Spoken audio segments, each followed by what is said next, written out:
4. Can I get a roll call, please? Student trustee Sang.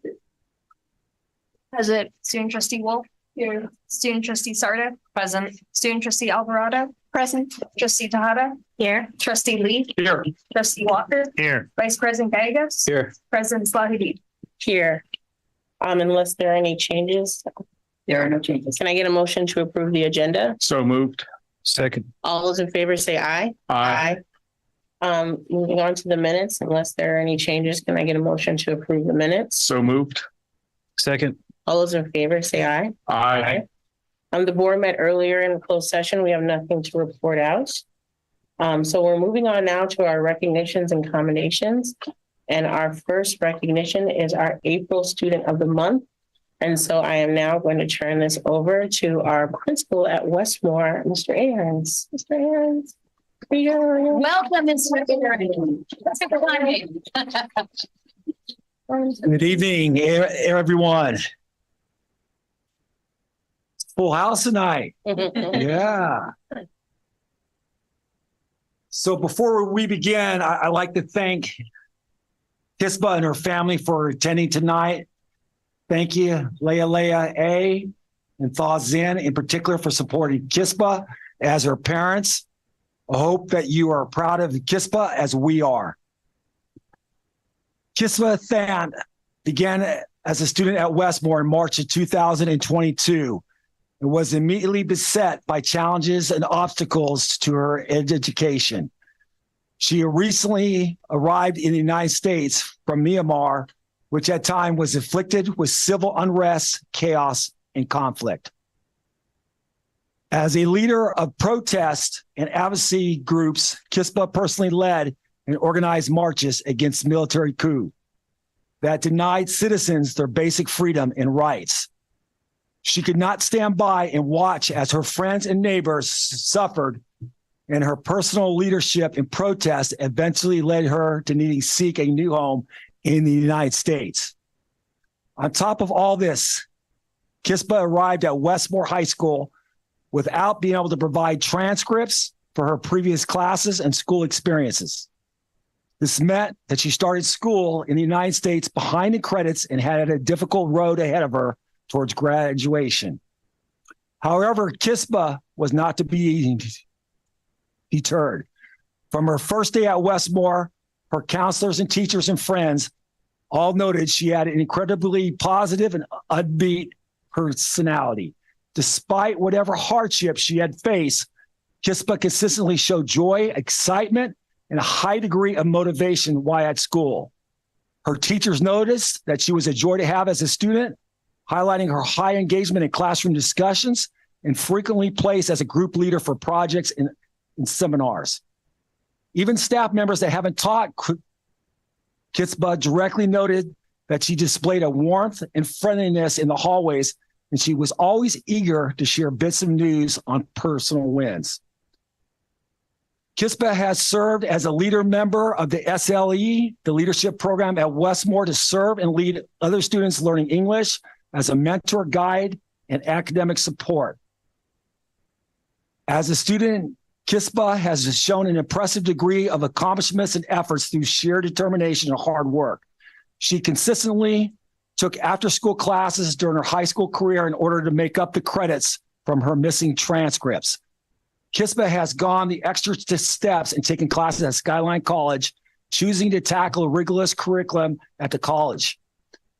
Kispa exemplifies resilience and perseverance as a result. She's now on track to graduate at Westmore in May. She plans to attend the College of San Mateo and continue her studies in biology with the goal of studying medicine and becoming a cardiologist. Kispa represents some of the best we all hope for Westmore students: boldness, determination, and relentless positivity. We are proud to have her as a leader in our school community, and we know that she's off to even greater heights. Please join me in congratulating Kispa Thant as Westmore Student of the Month.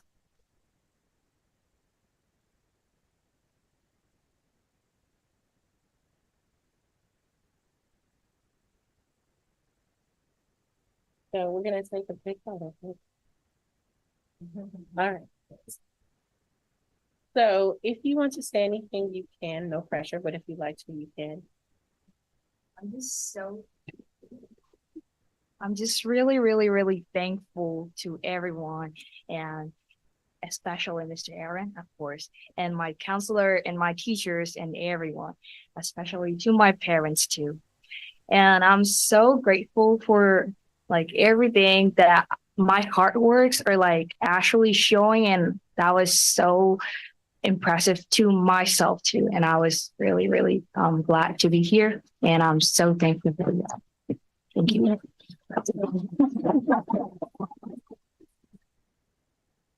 Open it up to board members for comments. Student trustees first. Hi, Kitzva. So personally know you as a friend. You're such a genuine and down to earth person that I've met. Like, I didn't even know you came here like later and you're graduating on track, and your achievements are very amazing. And I cannot to see what you can do in the future. And I'm very happy and glad to have you as a friend. Thank you, Shala.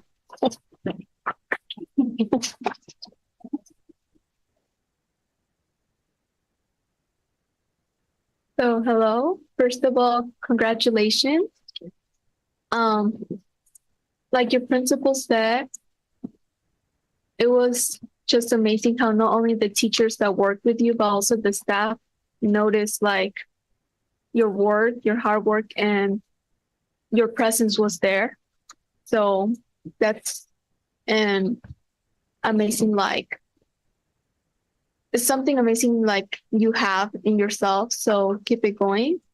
And I also heard that you wanted to study like medicine, so you can accomplish whatever you want, and good luck. Thank you. So you don't have to clap for the adults because we're going to talk now, and it's not going to be nearly as impressive. So I'll open it up. Sorry. This is my first time hearing your story or like learning about you, but you just seem really impressive, and your story is really amazing, and I'm so happy for like what you've been able to contribute to your school and to the JUHSD community. So thank you.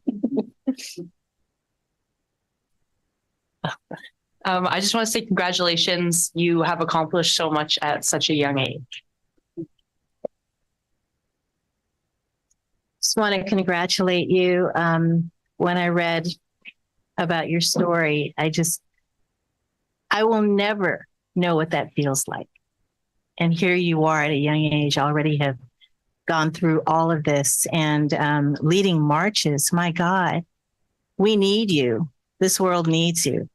And I want to thank your family for their support and sharing you with us. And I'm so glad I met you.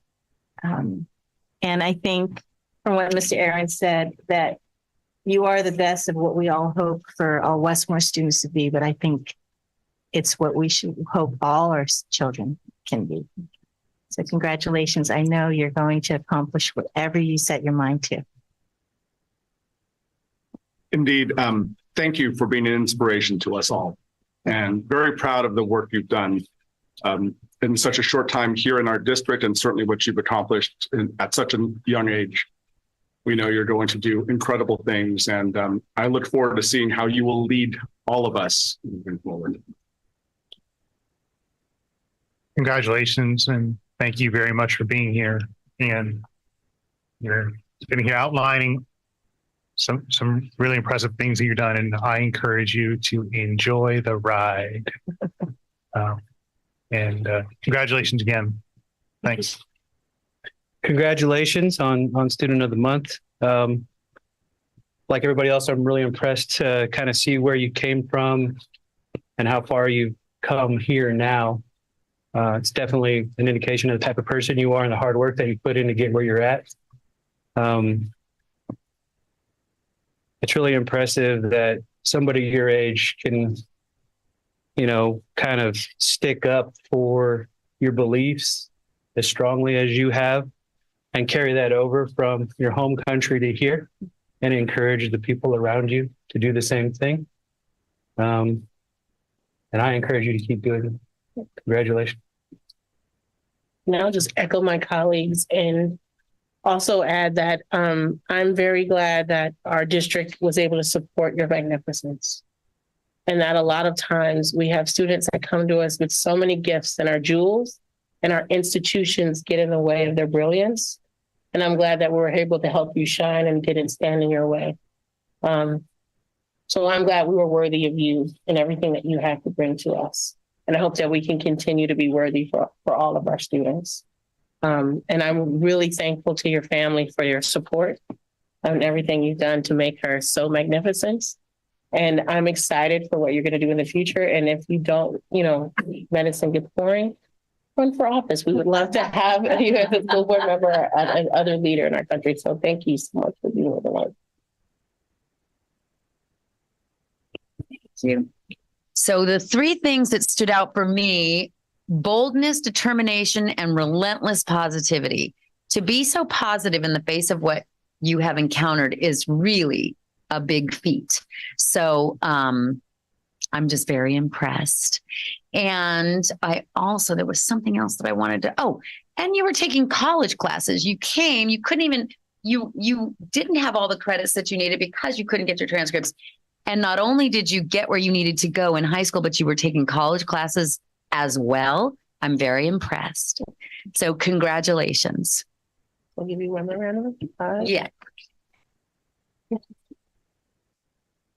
And then we'll ask you to stick around at the end of everyone's recognitions. We'll take pictures with the board. So have a seat right there. We'll be right back with you in a second. So much. So the next person that we would like to recognize is band director Oliver Bishop. So I'll ask you to come on up.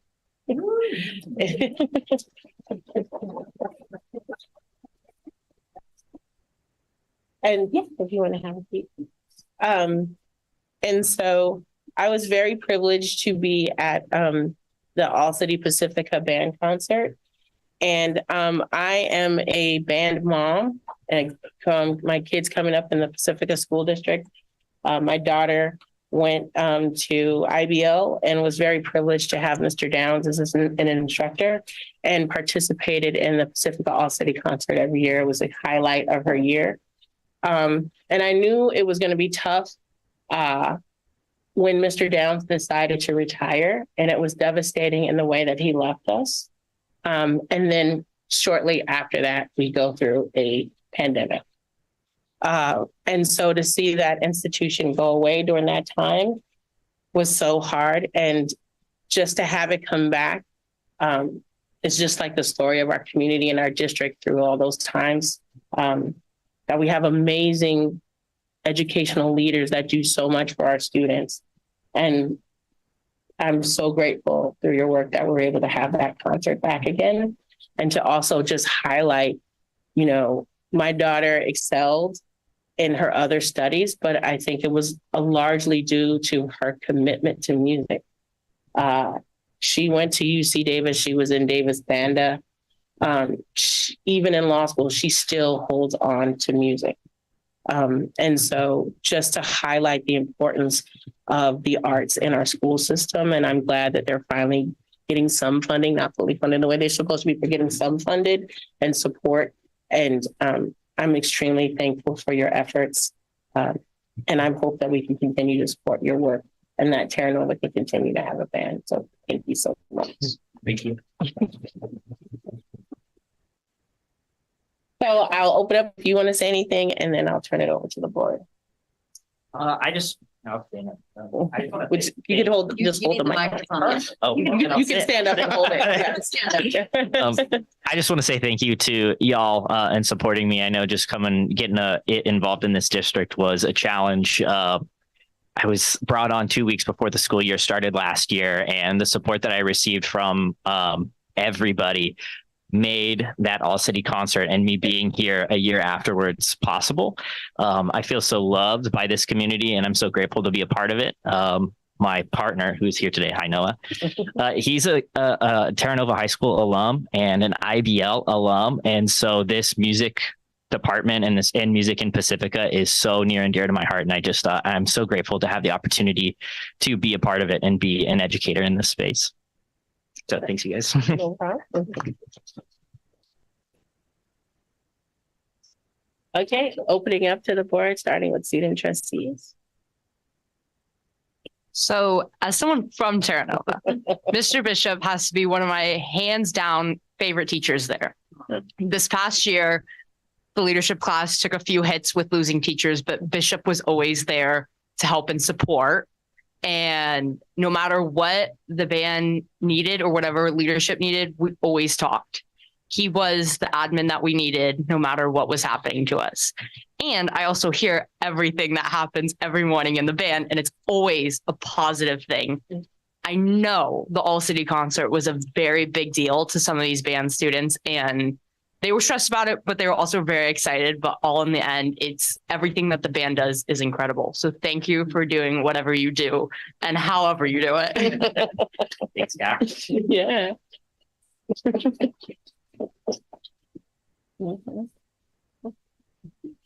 Hi. Hi. So first of all, congratulations. It is amazing how far you have went in such little time. And it's incredible how everybody just welcomed you in and you created your own family. I bet your students are like your kids and you just teach them, and it's amazing like seeing them grow.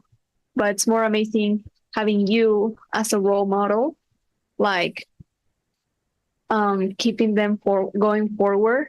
And I just do see you as a role model. You're not even my band teacher, but You're the drum major, right? At personality Jefferson? I think I recognize you. You're the drum major, right?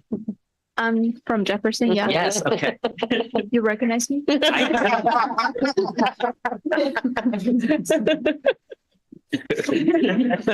just thought you're very recognizable. So yeah, you stand out.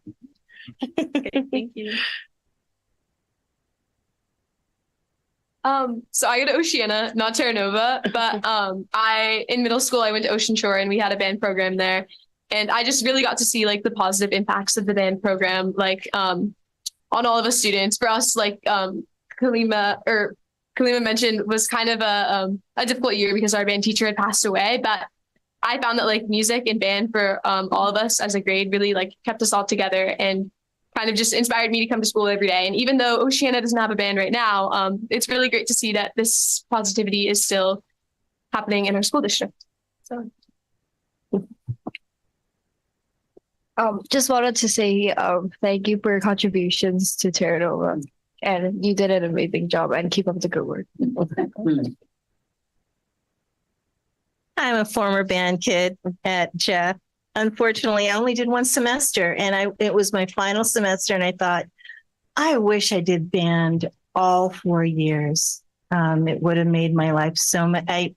There's nothing like it. And for what you were able to do in a year, I mean, what a heavy lift, but I can tell it was done with immense passion and love. And I just want to thank you for being able to pull that off at a time when we really need it.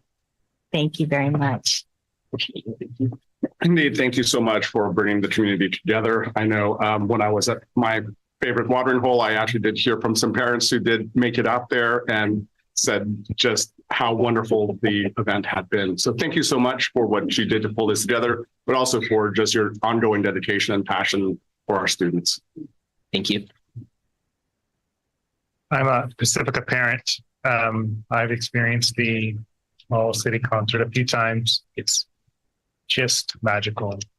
Music played a big role in my life. I would tell a short story. When I was in 4th grade, they gave us a little band presentation. And the band teacher says, if anyone can name this song, you get free private lessons for the summer. And I named it. It was Moonlight in Vermont. And I passed on lessons. I never did it. So I'm an adult learner of music, and that has brought me here tonight. Right, Superintendent Presto? And so I'm just happy you're here. I'm happy you're enjoying it. And, you know, there've been a lot of personalities around the band program specifically lately, and I'm happy you're with us. And whatever happens for you next, I'm happy that you've done this with us so far. And I hope you're around for a while. Thanks. Oliver, congratulations on your recognition here tonight. I've had the privilege of actually seeing your band perform at Terra Nova last year. It was an amazing performance. Was Fletcher emceeing that night or something? Yes, Yeah. Fletcher gave the man, I like history that kid. presentation. But yeah, the band was awesome that night, and it was really cool to see music back in schools. I know when I was in junior high school, I got a chance to play in our band there, and I think people don't really realize how important music is to kids and what it does for them to bring them together in different and unique ways.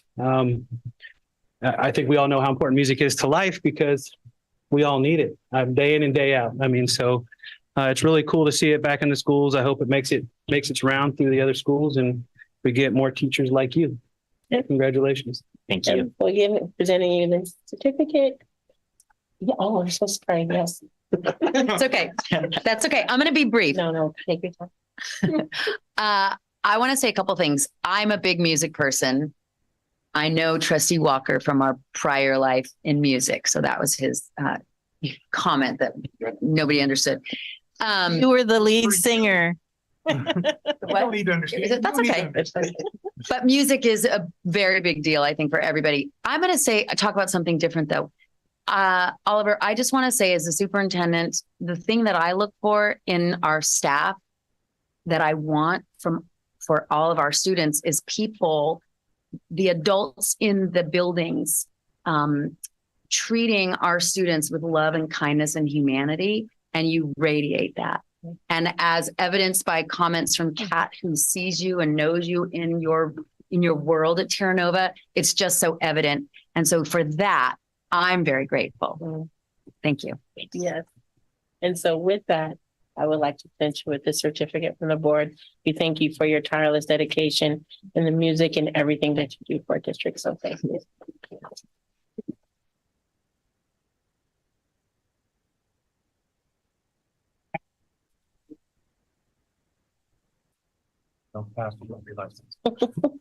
Okay.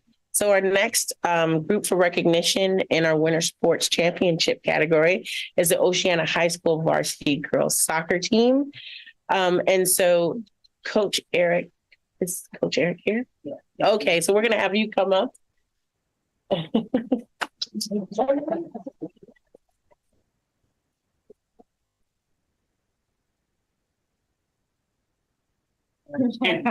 That's okay.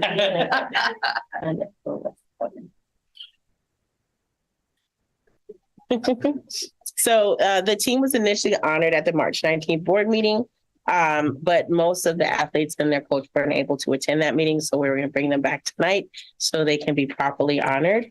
And so I will turn it over to you, Coach, to introduce the team. And when you're called, you just come on up, Brett. And then we will hand out certificates and take a picture.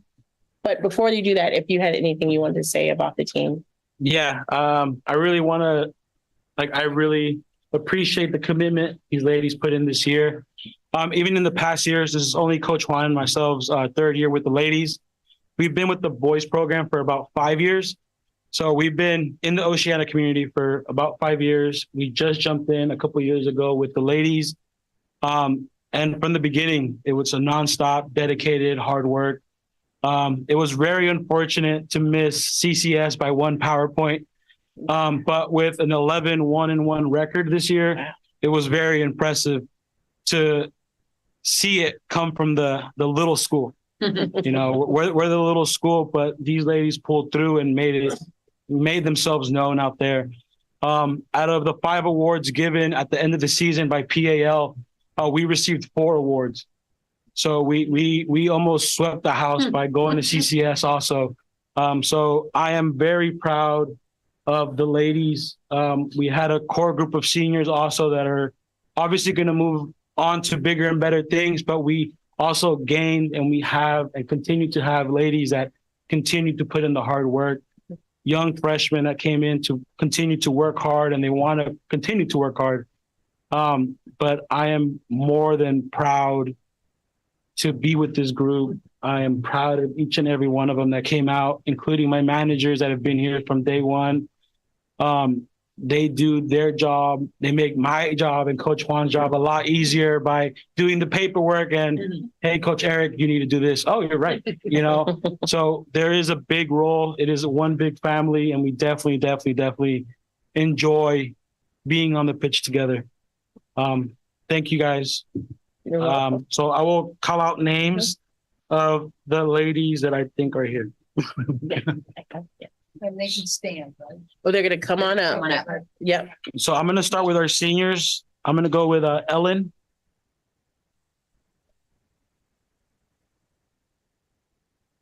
And Right here, just right here, yeah. There you go. and Rosemary.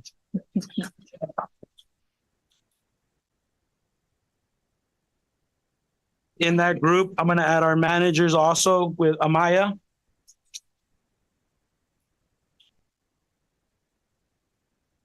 Leilani. And Amanda.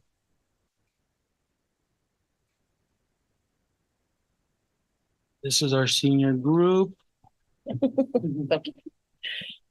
And then with our juniors, we're going to go with Leslie.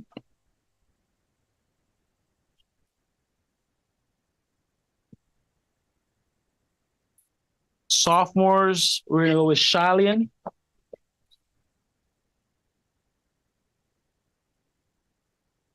Ivana.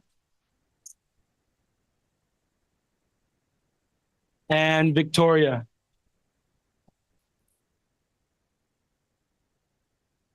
Freshmen, we're going to go with Jordan. Avani. And Miss Michaela.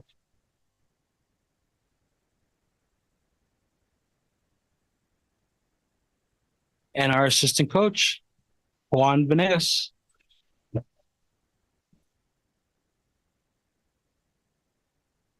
Okay, we got backed up a little bit. Yeah. Sorry. Too quick for us. Sorry.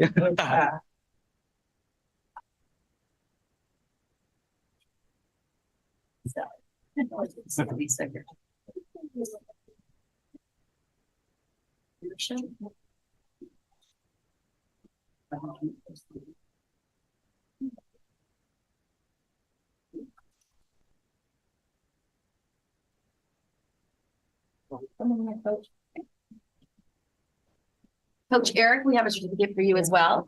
All right, and then the board, and we're all gonna come up and take a picture. Yeah. Did you want to get one? Still. I'm just gonna stand on the table.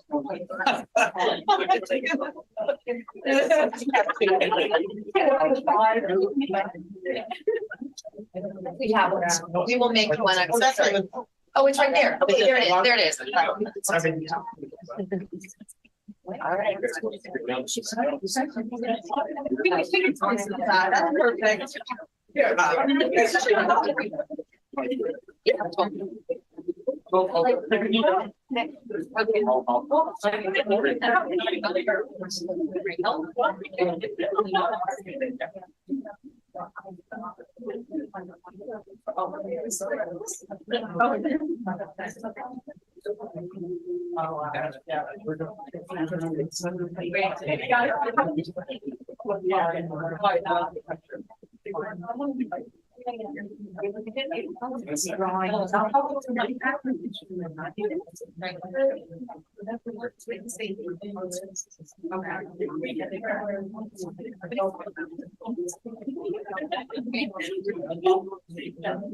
All right, so let's have some good guys.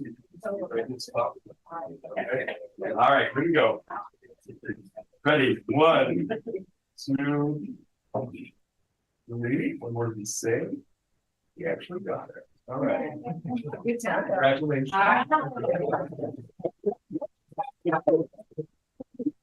Thank you. Congratulations. Well done. We're gonna have all of the officials come on up and get your certificate. A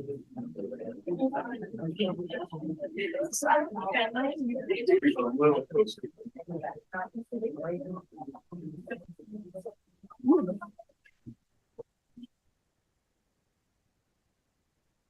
All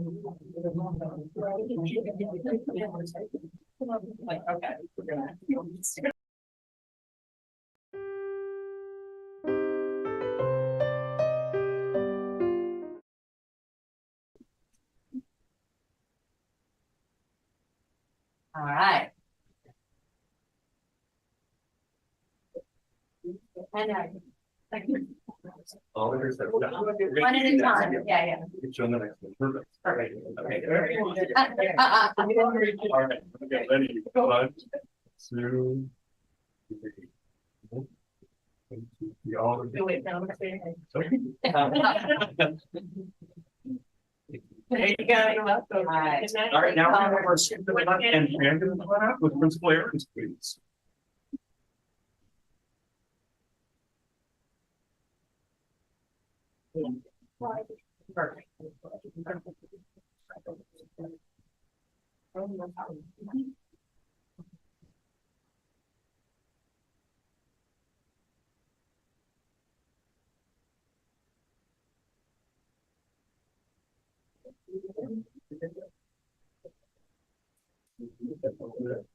Come up with this, Mr. Aarons, on stand by.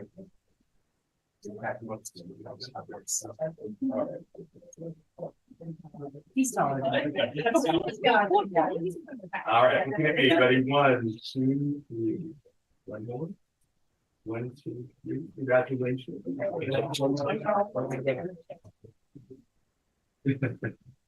And I'm going to follow you guys out.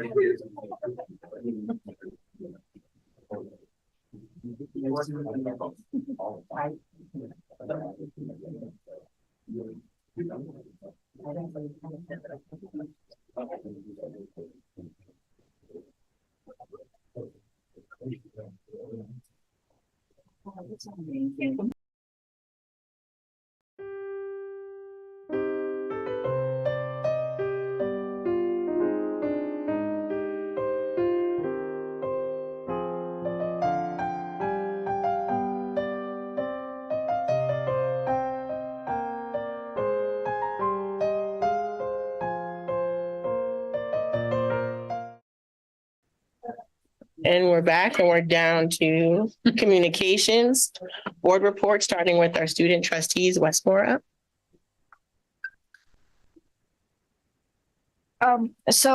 For Westmore's, during spring break, there was a Philly state competition.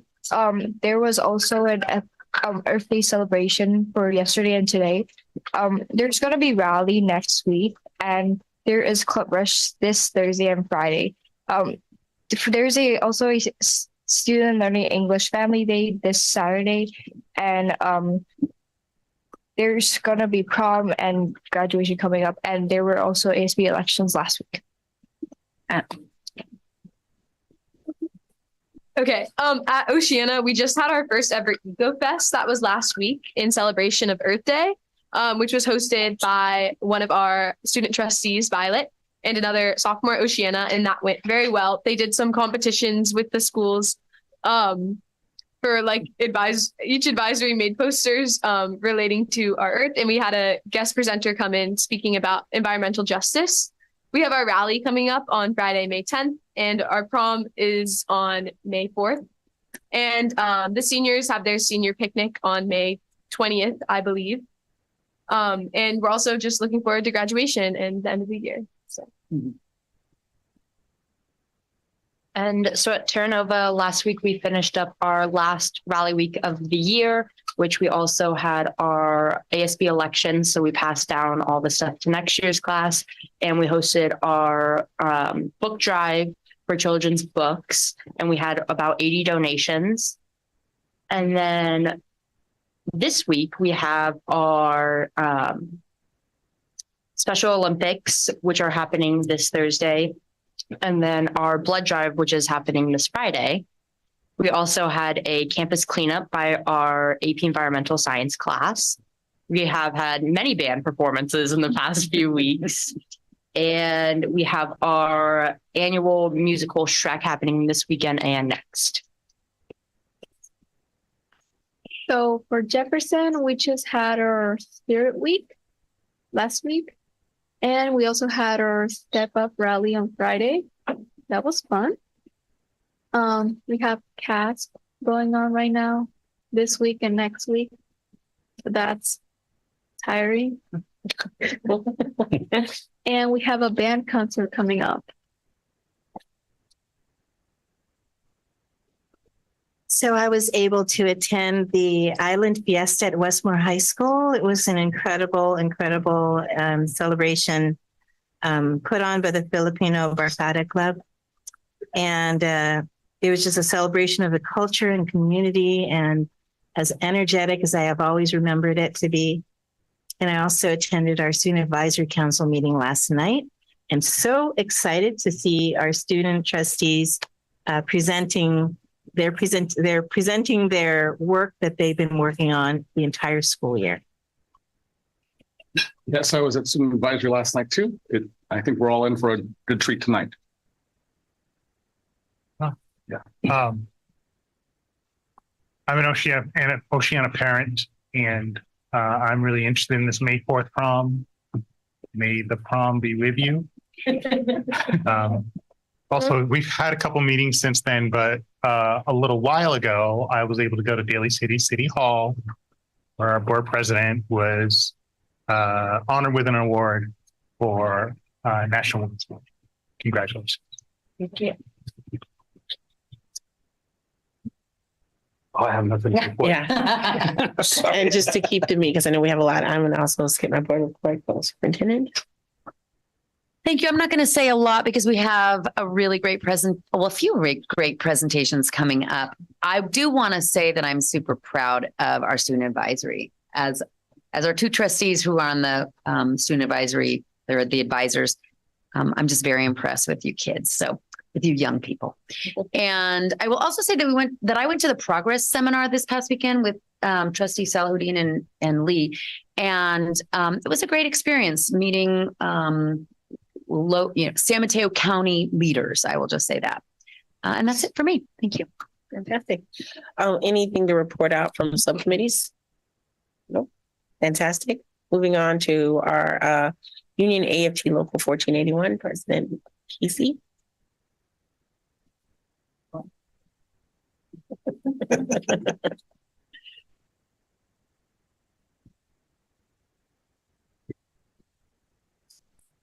Good evening. I've sent out a couple of emails lately to all the staff and to our trustees and our administrators, even though I don't often email our administrators and our trustees. I'm trying to promote our classified day of action. There's no class without classified. So as you know, we have classified and certificated members in our union. We're all together, almost wall to wall. Almost everybody in our district is part of AFT 1481. Just a few are not, like about 18. And I am a vice president for California, and I'm always asked about our district because whenever someone says, oh, the teachers union, and I say, hey, we're not just teachers.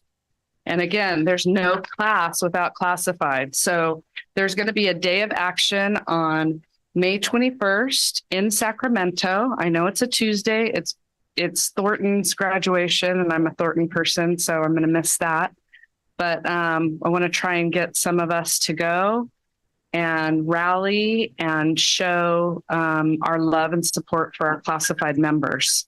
So I have information. I've sent it out in email. It's on our 1481 website. So if anyone wants one, even students, we're probably going to get a bus to go. We may get a school bus. We may get a bus with UESF, which is San Francisco Unified School District, Jefferson Elementary. So I'm just going to leave these here. I sent Chelsea the information as well. So I hope some of you can show up. It'd be great. I know it's graduation season that week. But if somebody can go with me and show your support, there's also an article that CFT wrote, and Angela Dodson, she's a bus garage and a Oceana paraprofessional, was quoted in there, and I was also quoted in it. And I think, I'm not sure if I sent that to you, but I will. Thank you. Thank you. All right, moving on to consent agenda. Unless anyone has an item they would like to pull, can I get a motion to approve? So moved. Second. All those in favor say aye. Aye. Okay, so with that approval, we are now have 2 new administrators into the district. And so I would like to welcome and congratulate Angel Vargas Pico, who's going to be our new vice principal at Jefferson. And you can come on up.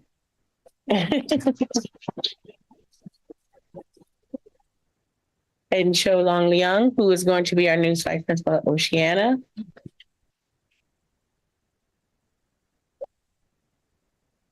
Yes, and we'll just open the floor up and allow each of you to speak. Hi, everyone. Thank you for having me. I'm grateful for this opportunity and for the people who believe in me. I decided to become an administrator because I'm eager to recontextualize the roles and contributions of people of color in this country. I see public education as more than an exercise to instruct the masses. I believe education to be a debt and an investment to our children.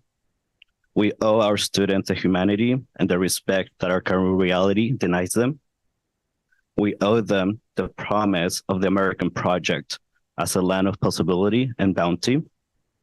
I see in education an instrument to bring freedom. Lastly, I would like to say thank you to the person who knows me best and whose actions and words have shaped me into the person that I am today. To my first teacher and to the person who has taught me that in our darkest hour, when the light doesn't shine, how to harness my own light. To the person who has shown me more than once that starting over is not a sign of failure, but rather a testament of strength. And for her beauty, her kindness, her compassion, and her love. To my mom.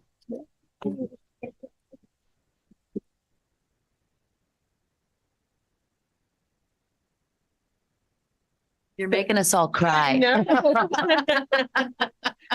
So I'll open it up to the board now for if you had any comments or anything that you wanted to direct towards Mr. Vargas Pico. Hi. I'm Natalia. Nice to meet you. I go to Jefferson High School, and I'm excited to have you as one of our administrators. I'm really, I love how you just said what your intentions are. Your intentions are, how you want equality, and I'm fully with you on that. That's my goal too. So I think we will work very well together. And I also love how you gave, what is it called? You involved your mom in this. You said, thanks to her, I'm the person I am. And thank you to your mom also. She had great influences on you. And now look at you. I'm excited to have you in our school. I just want to say congratulations, and you seem like you have a lot that you want to do at Jefferson, which is such a great thing to see. To echo what Kat said, everything that I've heard about you sounds really amazing, and I'm just really excited to see what you're going to do for Jefferson and for our school district. Yeah, same like Juliana and Kat. I just wanted to echo that. I'm very excited to see what you can do for Jefferson in the future. Same with what they said. I'm beyond excited to have you in our district, and you have a passion, and that and also your commitment to what we are about, especially in the equity and ethnic studies. I'm so glad that we have you coming on board, and I think you're going to be a great fit at Jefferson, but more importantly, as part of our JUHSD family. So welcome. Now, welcome aboard. I echo the sentiments already expressed, and you've heard from us earlier too. So thank you, and we're excited to have you. Both said a lot. So I won't say much more. Thank you. And I'm looking forward to starting the journey with you. Anya, congratulations. Thanks to your mom and everybody that's supported you so far to get you to this point. Looking forward to seeing your contributions at Jefferson. And I think they got a good one. Mm-hmm.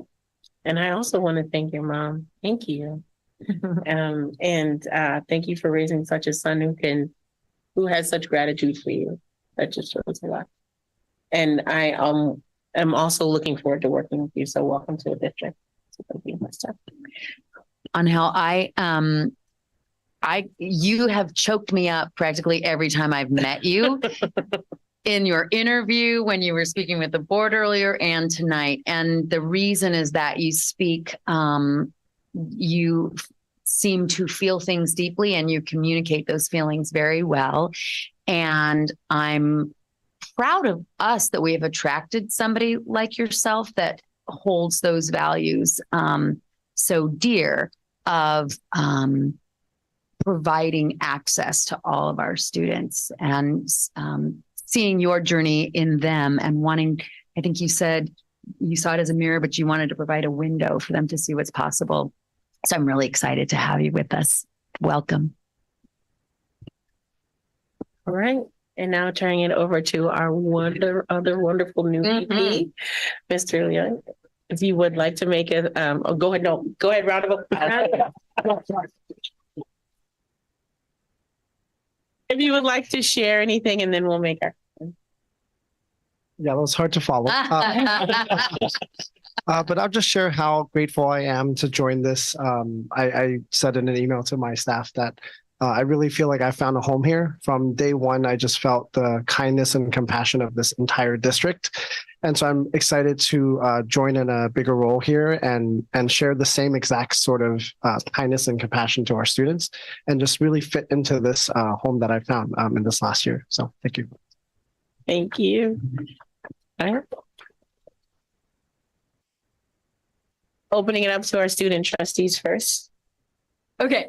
As an Oceana student, I am super excited that you're going to be joining our administrative team.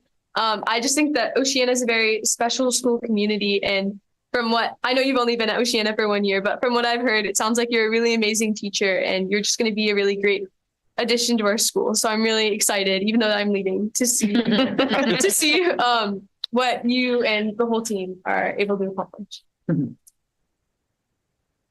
Congratulations. And yeah, I hope to see good things happening in Oceana too. I just want to say congratulations, and I can't wait to see all of the changes that happen. Congratulations again. And just do what you're passionate about. I'm sure you'll do great things for Oceana. Even though I'm not in Oceana, I'll ask her to make sure. It was so great to meet you earlier and hear your journey as a teacher, and then to co-teaching and making an impact at Oceana already. So I'm so excited to have you at Oceana and part of our JUHSD family. And gosh, I just tonight having two men of color in our administrative team in our district. We have strived so much to get to hire people who look like us, who know what we go through. So this is feels like a very special evening to me. Completely agree. Welcome aboard. I'm very excited to see what you're going to be able to do, and thank you for sharing with us, just your thoughts and your desires for the Oceana community. And so and thank you for willing to take that leap to step up into this leadership role. So thank you. I thank you and give you congratulations as well. And look forward to you bringing your family into this circus. And I also noted that you have experience in coding C++.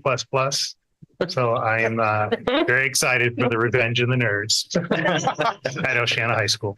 I just kind of wanted to kind of bring up what Superintendent Preston said, that it's I feel pretty fortunate that we're able to bring people like you on board. I feel lucky for our kids to have people like you to mentor and teach them, and guide them, and give them perspective that they haven't seen before. I think it's going to be really important, and hopefully we can continue that trend. And good luck, and look forward to working alongside you guys. Yes. And I know your wife is here. Welcome to you too. And the future JUHSD students that you have with you. And I want to say, same as my colleagues, that I am just so impressed meeting you and hearing your story, both your stories and what you had to say to us. And I'm very excited for our schools and our students. And, we're going to let you go right after this so you can get, some of the last rest you're going to get in a little while. It is, and to say that we understand that this is a very difficult job, but we are here to support you and all of our employees to, really emphasize taking care of yourself first so that you can take care of the students in the district. And we're here to support you in any way possible. So thank you for seeing our possibility and coming here and joining us and being a part of what we're trying to build. So thank you so much. Superintendent Preston. Thank you. Shao, I'm so excited that you came to Oceana as a teacher. We are really kind of sad to lose you as a teacher because you're a great teacher. But I'm always really happy when somebody who works for us in another capacity kind of rises up, that you've shown yourself as a leader. And when I was a new superintendent a long time ago in another district, somebody said, I was asking others, like, how do you know how to mentor people? How do you know? And I don't remember who it was. They said, oh, they'll show themselves to you. Leaders show themselves to you. So I thank you for showing yourself to Maritza, your principal, that she saw something in you, and to your team at Oceana who's chosen you to help lead the school. I'm thrilled that you're joining us in a new capacity. Welcome to leadership. All right, so we'll give you one more round of applause. Thank you all so much. We're going to go ahead and let you go. All right. Thank you. You're hired. You're hired. No going back now. Stuck with us. So next up, are there any public comments? Sure. Okay, no. So the next item up is our discussion items. Moving to 16A1, our student trustees presentation. This is one of the highlights of our school year, is our student trustees presenting to the board. They've been working on, do I have it wrong? No, yeah. No, I don't know. Oh. Why don't we maybe wait? Okay, we're going to wait a second because I think that we need to get a different presentation up.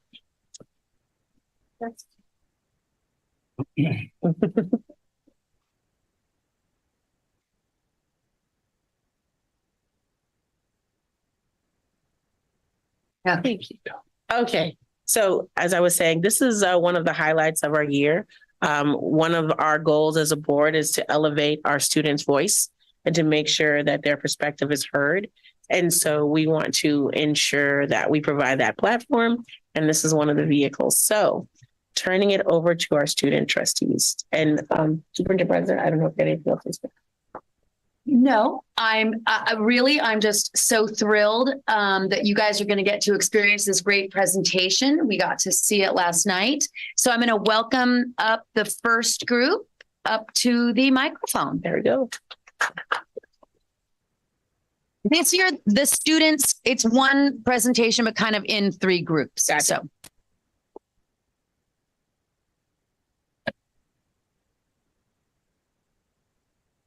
So whoever's speaking, because I know you guys are going to take turns, whoever's speaking might want to sit or stand Or you close can to the hold the microphone. mic. Just- You can hold the mic. Yeah. You can just pick it up. You just need to speak Yeah. into it. Yeah. Hello, everyone. My name is Keith. My name is Rafferty. My name is Violet. My name is Sauger. I'm Chloe. My name is Lauren. And I'm Evelyn. And we're the Grading for Equity team. Yay. Yay. Do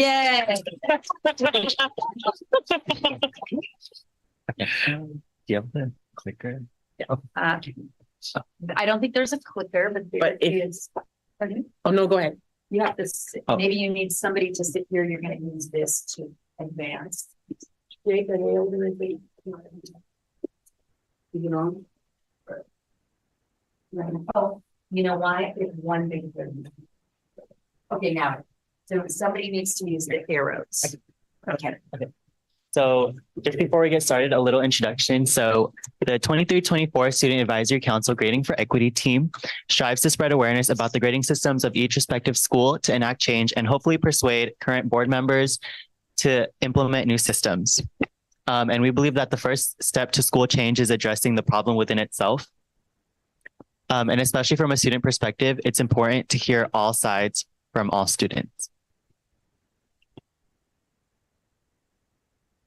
So here's what we're going to be going through. So each of our schools are going to be speaking. So we're going to start off with Jefferson, then move on to Oceana, then Westmore, Terra Nova, and then finally we're going to talk about some solutions.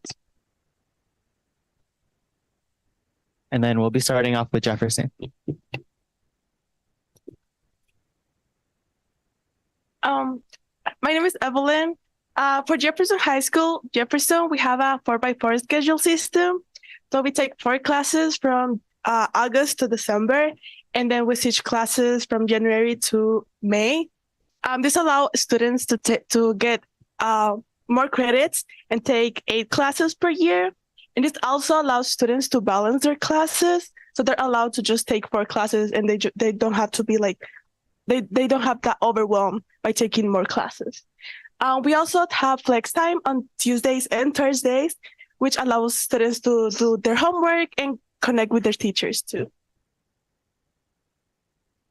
Jefferson has a big Hispanic community, and language barriers are one of the biggest challenges that the students face. The grading methodology that we have may vary, like it could change depending on the teacher. Certain educators allow students to improve their grades with retakes or additional projects, whereas other teachers may not offer that option for the students. The ways that we think that our grading can improve is having different type of assessment, because there's certain students that may be able to understand the topics with different assessments. Maybe not just like give homework or write essays, but having presentations, group projects, and having different type of activities may allow students to have a better understanding of the topics.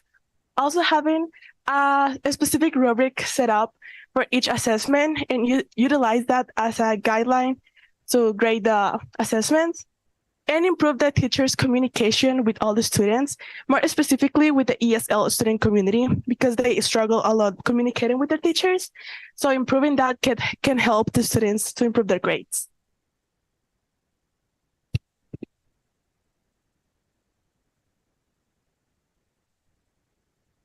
All right, so for Oceana, we do have a very diverse background of staff, giving many students a chance to resonate with knowledgeable figures. Since our staff is so diverse, our student population usually finds it easy to find a figure they can feel a connection to, who they can go to if they have any issues or questions.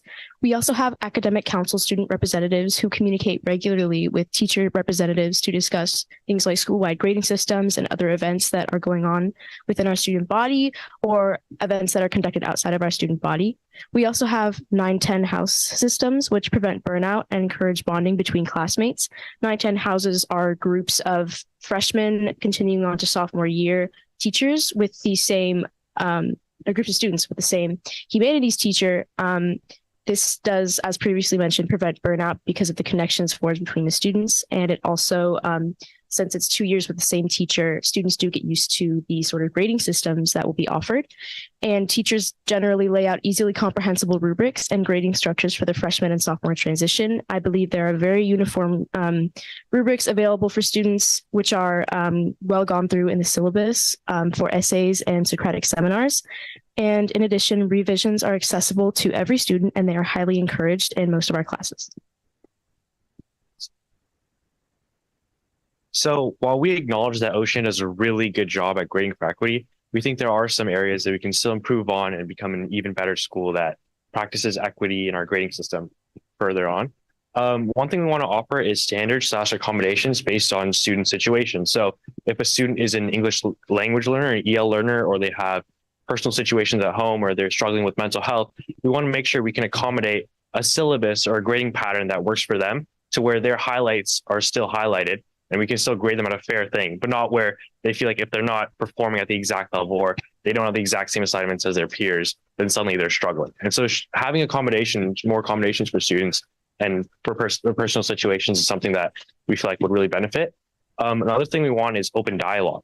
A lot of times when students get grading, there's just a number. You got a 90 or you got a 60 or a 70, but there isn't as much feedback. And so something that could be really beneficial is feedback from teachers and an open conversation saying, why did I get this grade? How can I improve? And Oceana has a really good revision system. And so having that feedback component for both students and teachers, students should say, hey, I didn't do this, and so that's why I didn't get the score. And then teachers could say, this is what you improve on. And on both sides, that could help with grading for equity, and students could just enhance their learning and score better. And then the third thing was just a universal understanding of what a classroom could look like. Oftentimes, whether it's by subject or it's by teacher or by style, every teacher has a different style of teaching. They have a different classroom and how they grade. And so just having an open dialogue on what to expect when you come to the school year, how the school year is going to go, how school is planned, what content is going to be covered. And so if a student does know that they're going to be struggling on content really further ahead, they could start that process earlier. And those are some things that we identified could really benefit at Oceana High School for grading with equity.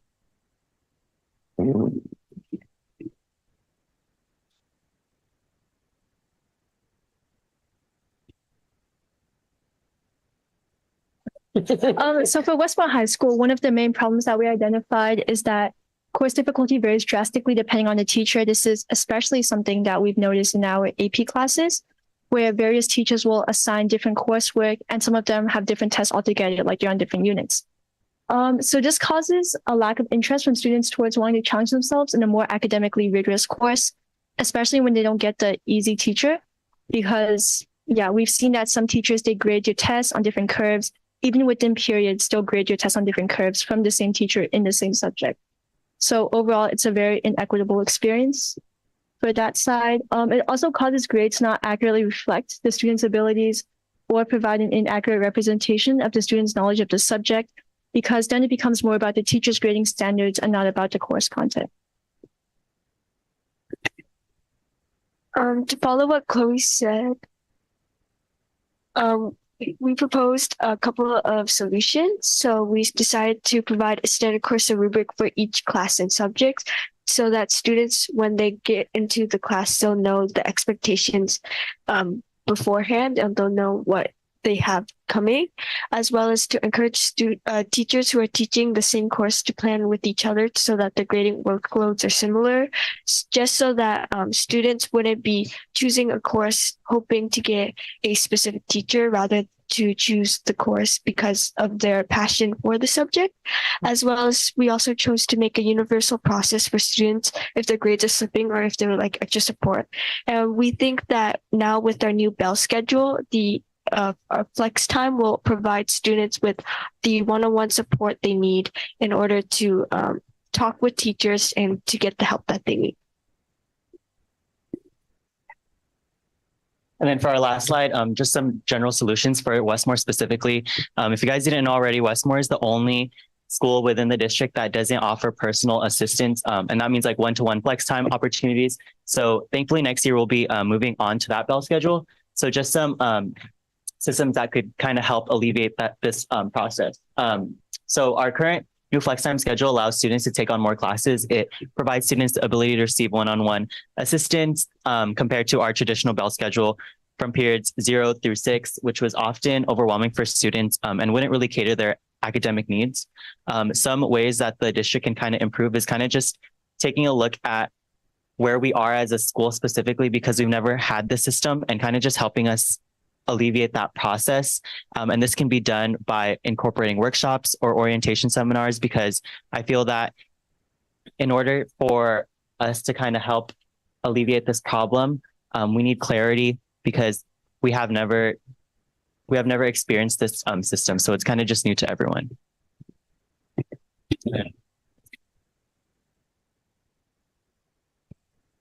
For Terra Nova, like many other schools, we also have different grading styles, and we have both standards and traditional grading.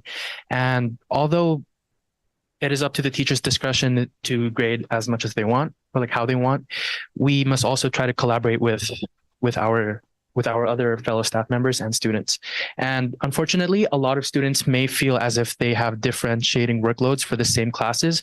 And this may be unfair to a lot of people, especially because certain people are working harder just because of a certain teacher, and certain people are working less for the same amount of credits.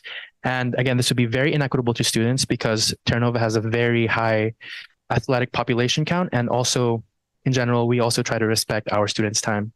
And this is also a difference between separate departments, which means that there will be different expectations and different course loads between different departments.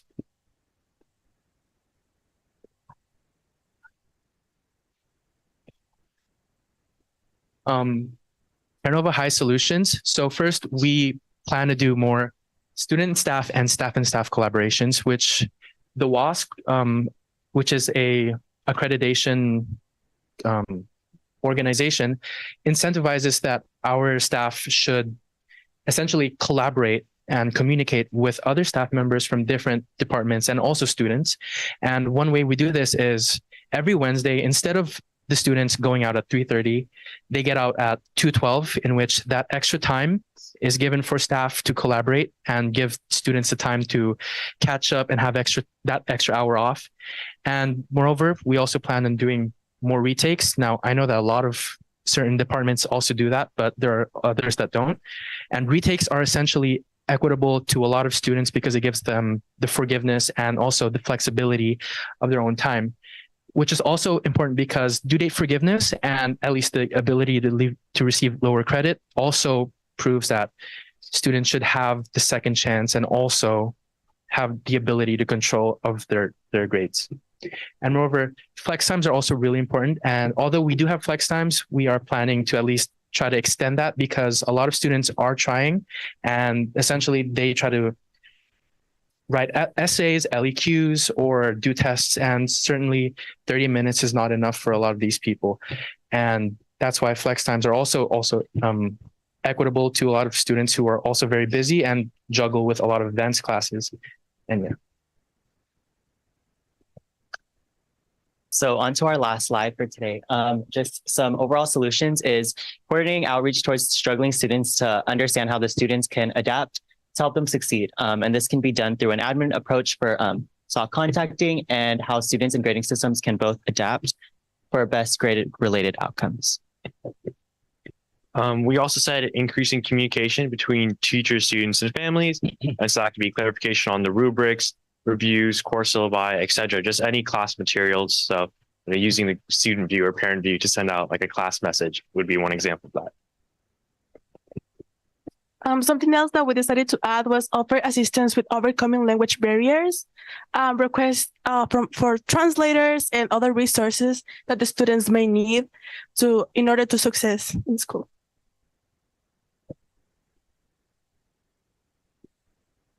And lastly, we must set levels of course standardization between teachers of the same subject, because we must strive to make all student experiences similar and equal, but also leave room for each teacher to provide unique learning experiences. Thank you.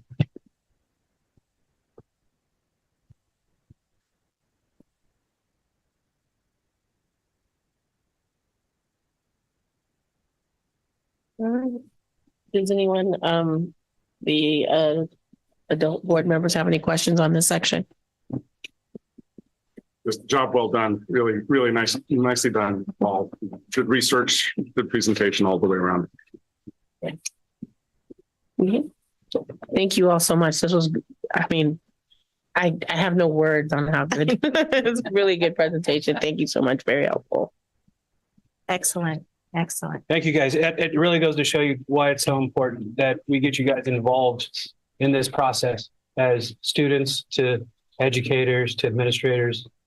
I want to implement this in my house actually with my own children. So it's good that there's open communication between you guys and adults. It's really important. We don't know what you guys are thinking, how you're processing things, and you guys are educating us on that. So thank you. Yes, please. So we're going to say stuff. We're going to make comments at the end of since it's sort of 3 mini presentations. The couple things that I want to say right now, this goes for all of the groups. So I may reiterate it. We'll see what the time holds. But this particular group of student trustees this year really was very self-directed. I want to thank Juliana and Keith, who are the co-presidents, because I think you really set the tone for the whole group this year. And they just got in from day one and just led themselves. So number one, I'm crazy proud of you for that. And about your topic, you know, we can look at it a few different ways. The topic of grading for equity. We can kind of have the lens like, oh man, some people are not doing this or that. The lens that I'm looking through is that I'm really proud of our staff, along with you students, for kind of even giving the idea that retakes are something that should be done. Retakes allow you to master the content, which is in fact to learn what you're supposed to be learning, which is in fact what we're here for, right? So I'm proud of our staff. I'm proud of our school district that you have experienced many equitable grading practices, and that you are encouraging your other teachers in a very positive way to learn about some of these things. So very proud of you. Thank you so much.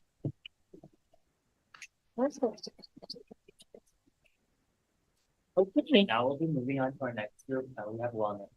Perfect. Wellness team. You can just advance, yeah.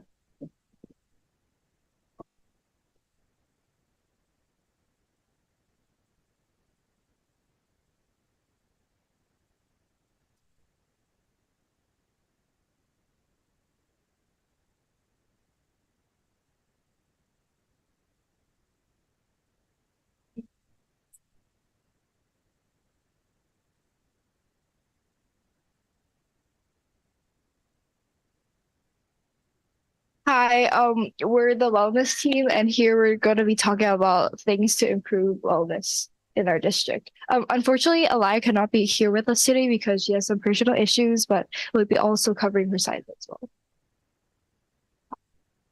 So first, we're going to be talking about School Insight. To start us off, what is wellness? Well, wellness is what impacts our emotional, psychological, and social well-being. It can be affected by the way we feel, think, and act. It can determine how we handle stress, academics, relationship with our peers, and how we make healthy choices. So why is mental health important for high school students? Well, students' academic success can be impacted by one's mental health, especially regarding internal and external factors. It's easier to access education when our resources are met. To start us off, we have Jefferson High School, And here are some resources that we provide to our students. First of all, we have the beach. And the beach is a place for students to regulate their nervous system. And they have around 15 minutes. And to access it, they just need to ask a teacher for permission. Next, we have mindfulness rooms. This room is usually used for mental health groups such as grief, Latinx newcomers, Philippine, body image, stress management, and we also do clothes donations. Next, we have a wellness resource wall. Its location is very public, where everybody, as they walk by, they can see it. And if it catches their attention, they stop by and see the resources we have available to them. These resources are continuous, and those resources are what students have asked most about for their needs. And finally, we have the LGBTQIA+ wall. This specific area, we're still working on it. We want to make it brighter and more welcoming. And it's just resources for our population of LGBTQIA+, so they feel welcome and supported. And here's our wellness team. Previously presented, we have Miss Marcela as our social worker. She speaks both Spanish, English, and also Portuguese. So she works mostly with newcomers. And then we have two wellness counselors. They're amazing. Miss Hapa and Mr. Adranera. And specific issues we have at Jeff is that sometimes when students have appointments, let's say like weekly therapy sessions, or they make an appointment with the youth center, sometimes some teachers complain about students missing class. And at times they stop them, or they're just complaining. And we just want to support our students with who are like trying to cover their basic needs and their mental health. And also we have a big Hispanic Latino population.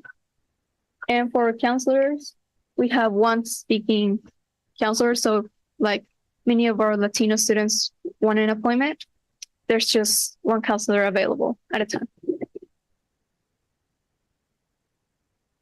Alrighty, and then next we have Oceana High School.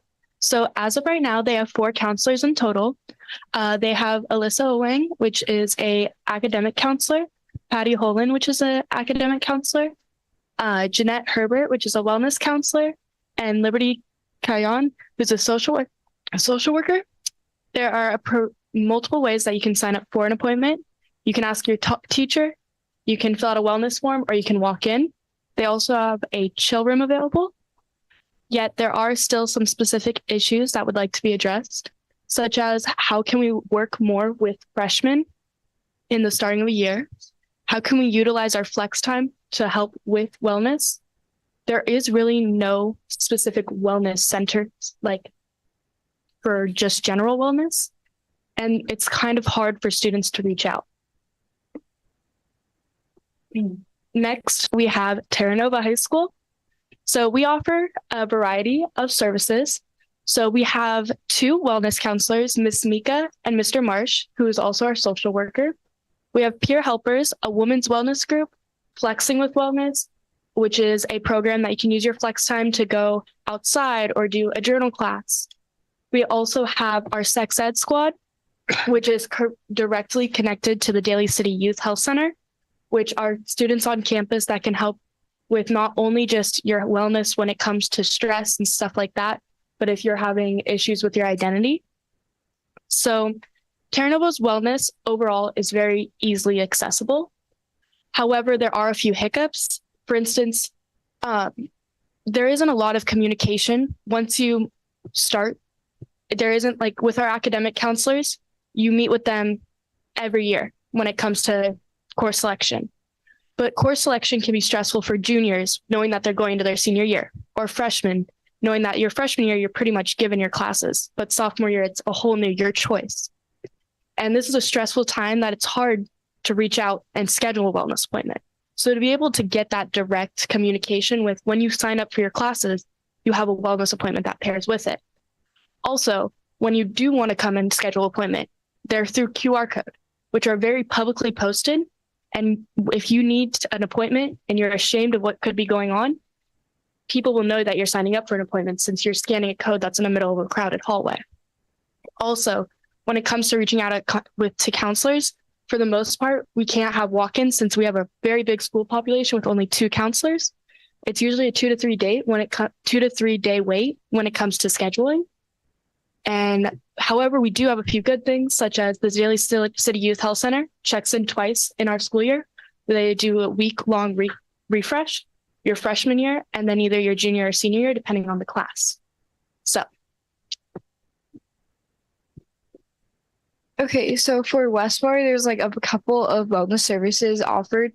First off, there's like a wellness team in which that is 2 wellness counselors, Mr. Fung and Miss English, and also Miss Franny as a social worker.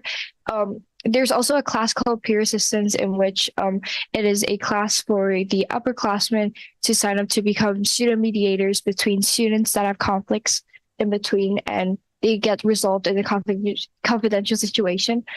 There's a club established called Brain Change to Mind. Essentially is a club that has an emphasis on mental health awareness. And there's also a wellness room in which students can also take a 15-minute break to retain their calmness and have a mental break whenever they need it. To make an appointment with their counselors, students fill in wellness forms, and which is on a QR code around the school. Some specific issues that Westmore has includes that not a lot of students feel entirely comfortable with expressing their feelings because of some counselor purposes and also gender purposes and also some negative feedback from certain counselors. The wait time for meeting counselors are also too long, in which because there's also a big population at our school, it takes 2 to 3 days for counselors to actually get in contact with the students, which sometimes undermines the urgency for students to meet with their counselors. So moving on to our district statistics. Okay, so as the 4 of us were working on this project, we realized that we all have our own 4 specific relationships with our wellness counselors or how much we have experienced this. So we decided we needed to reach out and find out what the general student population thought about this. So we sent a form out and got a decent amount of responses. So when it came to have you ever visited a wellness counselor on campus, over half the students that filled out this form said they hadn't. And when we asked, do you feel like resources are available? They, however, did say yes. So this gives us the question of if they know that these resources are available, why haven't they been able to go and reach the connections that they need with these counselors? So a few of the ideas asking, what do you think we would like to see in the district? People said that they would like to see wellness rooms or having longer breaks, which would help with feeling overwhelmed, specifically during finals. Also giving us students places where they can go when they feel extremely stressed or upset, since many feel as though they're fighting a battle with attendance and teachers and absences and makeup work. So this is one specific solution, but we have more coming up. Our overall problems for us is that no awareness. We have almost no awareness, like many students are unaware of resources and counselor abilities they have access to, and student motivation. Students are burnt out and unlikely to reach out themselves. So it'll be nice if like a teachers notice something, they let a counselor know, because students are maybe shy and may not do it themselves. Another thing is going to counselor. Students have a hard time relating to counselors and find it easier to talk to peers, and they just might not be that effective. Some overall solutions could be summarized into 3. The first one is destigmatizing wellness culture, in which there should be more opportunities for students and teachers to bond together, such as having like proper scheduled advisory meetings on a regular basis. The second one is to have better teacher and environment quality, because what we found out as students is that teachers, not just students, also get burned out midway or like throughout the end of the school year. So that de-stress activities would be very, very helpful, because the teachers' attitudes would also influence their students' behaviors. There also should be sections in which teachers learn to be more understanding and flexible with each student. And some students also reflected that there should be the school sense should be better, so that like they could be so that they could be more energized. Refreshing, please. So when it comes to all these solutions, we had one that we sketched out and really pictured. So in this situation, we first would like to put you in this like in the shoes of a student in a current day campus situation. So if you have a test during fifth period, all day you're stressed, you don't have time to eat, you've been studying all day, lunch, brunch, you're using that up. After school, you know you have practice, you have work, or you're going to something, you're not going to be home until late. It comes to fifth period, you take your test, you're all done. You finally feel some relief, but you haven't had time to eat. You haven't had access to food. Cafeteria is closed. You didn't bring food. What are you going to do? Well, wellness rooms are a place where we'd like to have allergen-free snacks. So that could be cuties, or just things like we have snacks in the cafeteria that are free, like granola bars. Have places where students can grab something easy, but also to have fidget toys or free things that like can help relieve stress for students. So this comes with, especially during finals, is it's hard to get in contact with the counselor because you have the fear of missing a class where important information is going to be taught that will be on the final.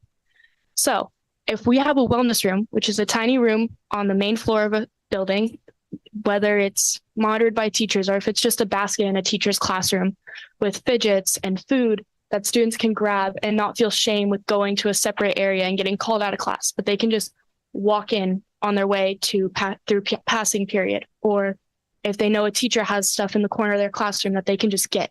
So getting easily accessible materials for stress reducing, such as fidgets or coloring sheets or just snacks in general, gum, mints, stuff like that, that students can easily have access to during the day. And when asking the district how they thought about this, at least 50% of the students strongly agreed that they would love to have wellness rooms equipped with fidgets and food for them to be able to have access to. Thank you. Thank you so much for listening. And do you guys have any questions? Great job. Thank you so much. Thank you.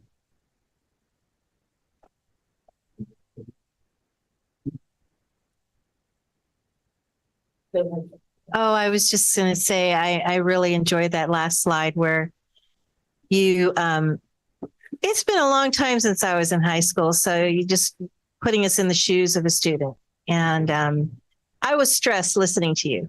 So I can only imagine what a real student goes through. But thank you so much for your very well thought out presentation and doing the survey. Great job.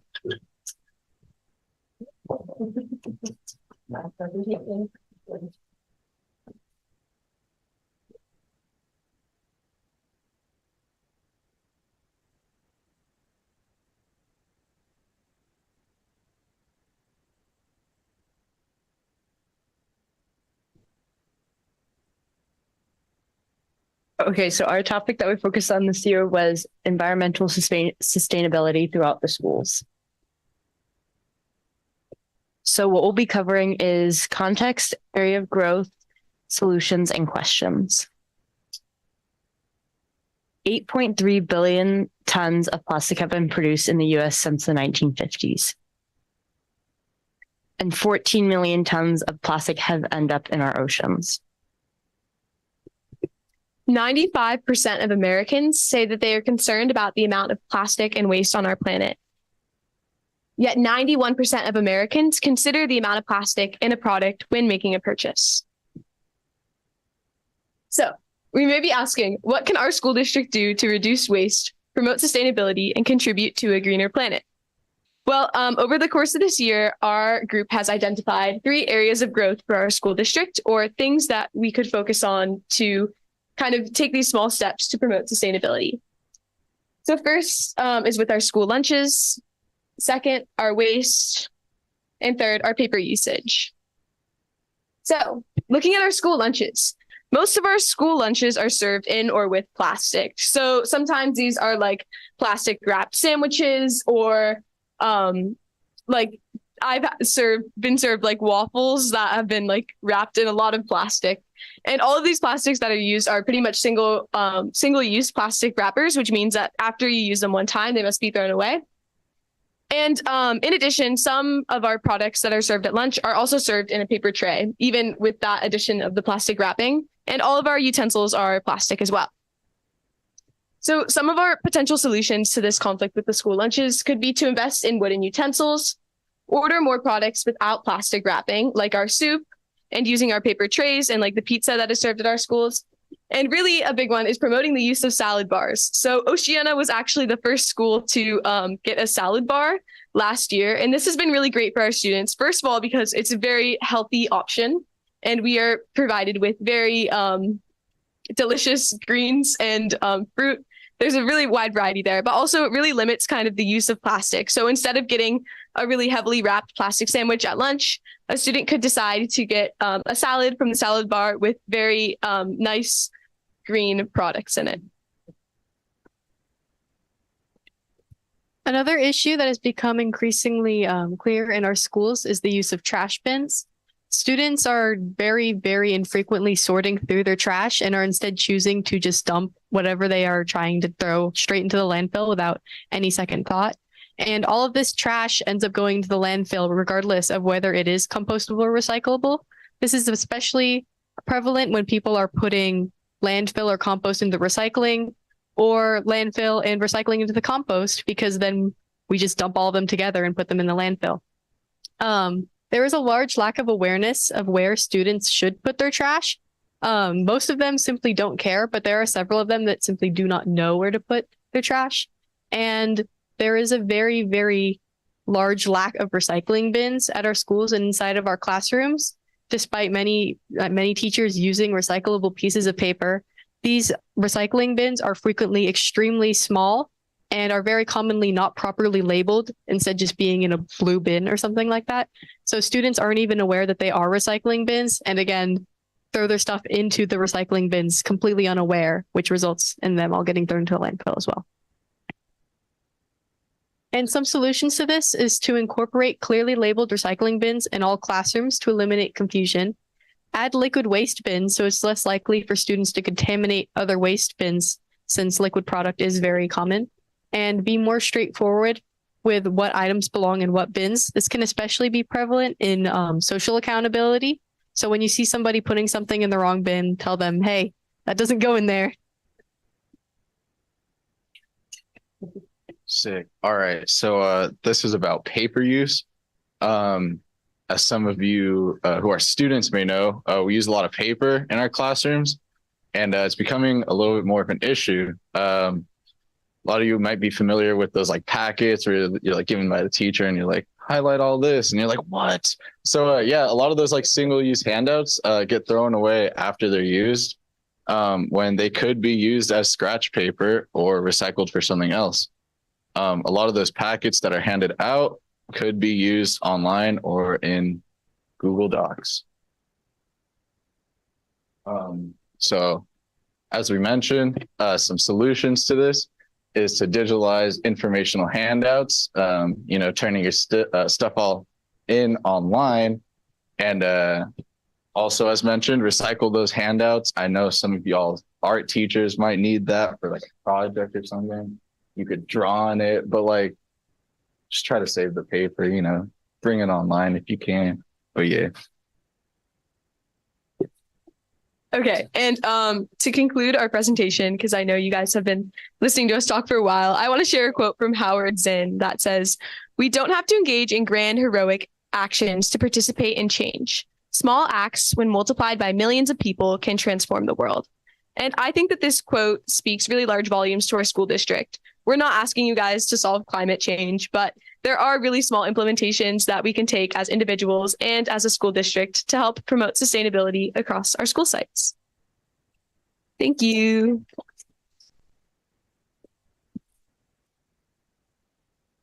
Thank you. All right, opening up the floor. Thank you, guys. Thank you. Very good presentation. Just, really just sort of hits all the key points. Thank you. Absolutely. I don't know how I mean, I love that quote. It's right on. And you guys, our student advisory council, you make such a big difference. I just want to thank all of you, all your hard work and your honest discourse during class. Oh, thank you. My mic is off. Luckily, I have a big voice, but I just want to thank you so much for all of your hard work. I just realized that you guys are making your presentation after we've heard a lot of presentations. And so we're a little bit talked out. And I want you to know that all of the three groups have been very impressive. Your presentation skills, the work that you put into it, the slides that you put together, the research that you did on your school sites, the fact that you have voices from all of the school sites and all of the three presentations are all great. And we have heard you, and we will move forward with those recommendations. Thank you. So I would like to say, so I was thinking about how I would space it. So I saved all my comments. I just wrote stuff down for all the presentations. You guys don't want to stay standing up, you can sit down too, whatever you want to do. But so one of the overall comment that I had for each presentation is what Superintendent Presta said, that we've heard it. And I usually save the student trustee presentation for when we have our LCAP meeting. And I know that Deputy Superintendent Baca always takes she's super fast with how she reacts to when she hears things like this. And I'm pretty sure that we're going to get some of these items in the LCAP. But the continued follow-up, change takes time. In my years of being here at the school district, it takes time to change something. And so finding a mechanism, because you're only here for 4 years, in which your people who are coming behind you can continue to follow up on the items that you're putting through. So for example, the environmental issues, they've been brought forth a couple of times by student trustees. And there's some areas that are similar and some that are different. But I'm wondering what is the line through so that there's a continued engagement. I mean, part of that is our responsibility since we're here for a little bit longer than you all are usually. But I do want to have some component for the students to also continue to follow up to ensure that we're moving forward on things that are presented. So because that's the whole point, that's the whole purpose. And I don't know what that is, but I've learned that I don't need to tell you guys what the solutions are. You guys usually figure it out within your own body and yourselves on how you continue that through. Because we have mechanisms as the adult board members, we have board goals, we have the LCAP. So we have our way to focus on what we're going to focus on. How are you going to do that and hand it off to the next group? And then your presentation, I do love that I have got some of the feedback that previous presentations have only focused on what's wrong. And so I really like that this presentation had what's working. So thank you for that, because we do have a lot of people, which I've learned, a lot of people watch our board meetings. And so people need to hear what they're doing right as well, and so I'm glad it's easier to take and to be more vulnerable towards what we need to change when you have that trust that you also can see what we're doing correctly. So thank you for doing that. I really like the way the presentation was presented and spaced. And I also agree with Superintendent Presta that I really liked how it was broken out by school, and hearing the different perspectives. And one of the things that I lost when my children graduated out of the school district was a lot of that on the ground information, because I hear about at a high level about what we're doing and what we're implementing, but I miss seeing the actual implementation.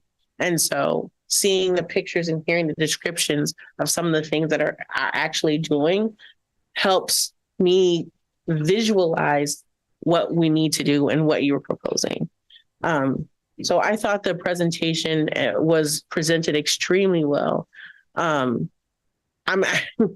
don't know. I continue to be blown away by the student presentations, but that was phenomenal. So thank you all so much we could see that how much work and time and effort was put into that. So I'm very appreciative. And then again, I like that there was what I felt actionable solutions, because sometimes people present problems and I'm like, thank you for not asking us to solve climate change. That the solutions are things that we can actually look at and probably start working on. So that is all I have to say. Thank you all so much. All right. So now moving on to item B1, our special education program updates. Oh, I just want to say, so we've got student trustees who are here for the meeting. All of the student trustees, you don't have to stay for the rest of the meeting if you need to go home, because it is 8:45. You're welcome to stay, but you don't need to. That goes for everybody. That goes for everybody. Yes. All right. Thank you so much. Good night.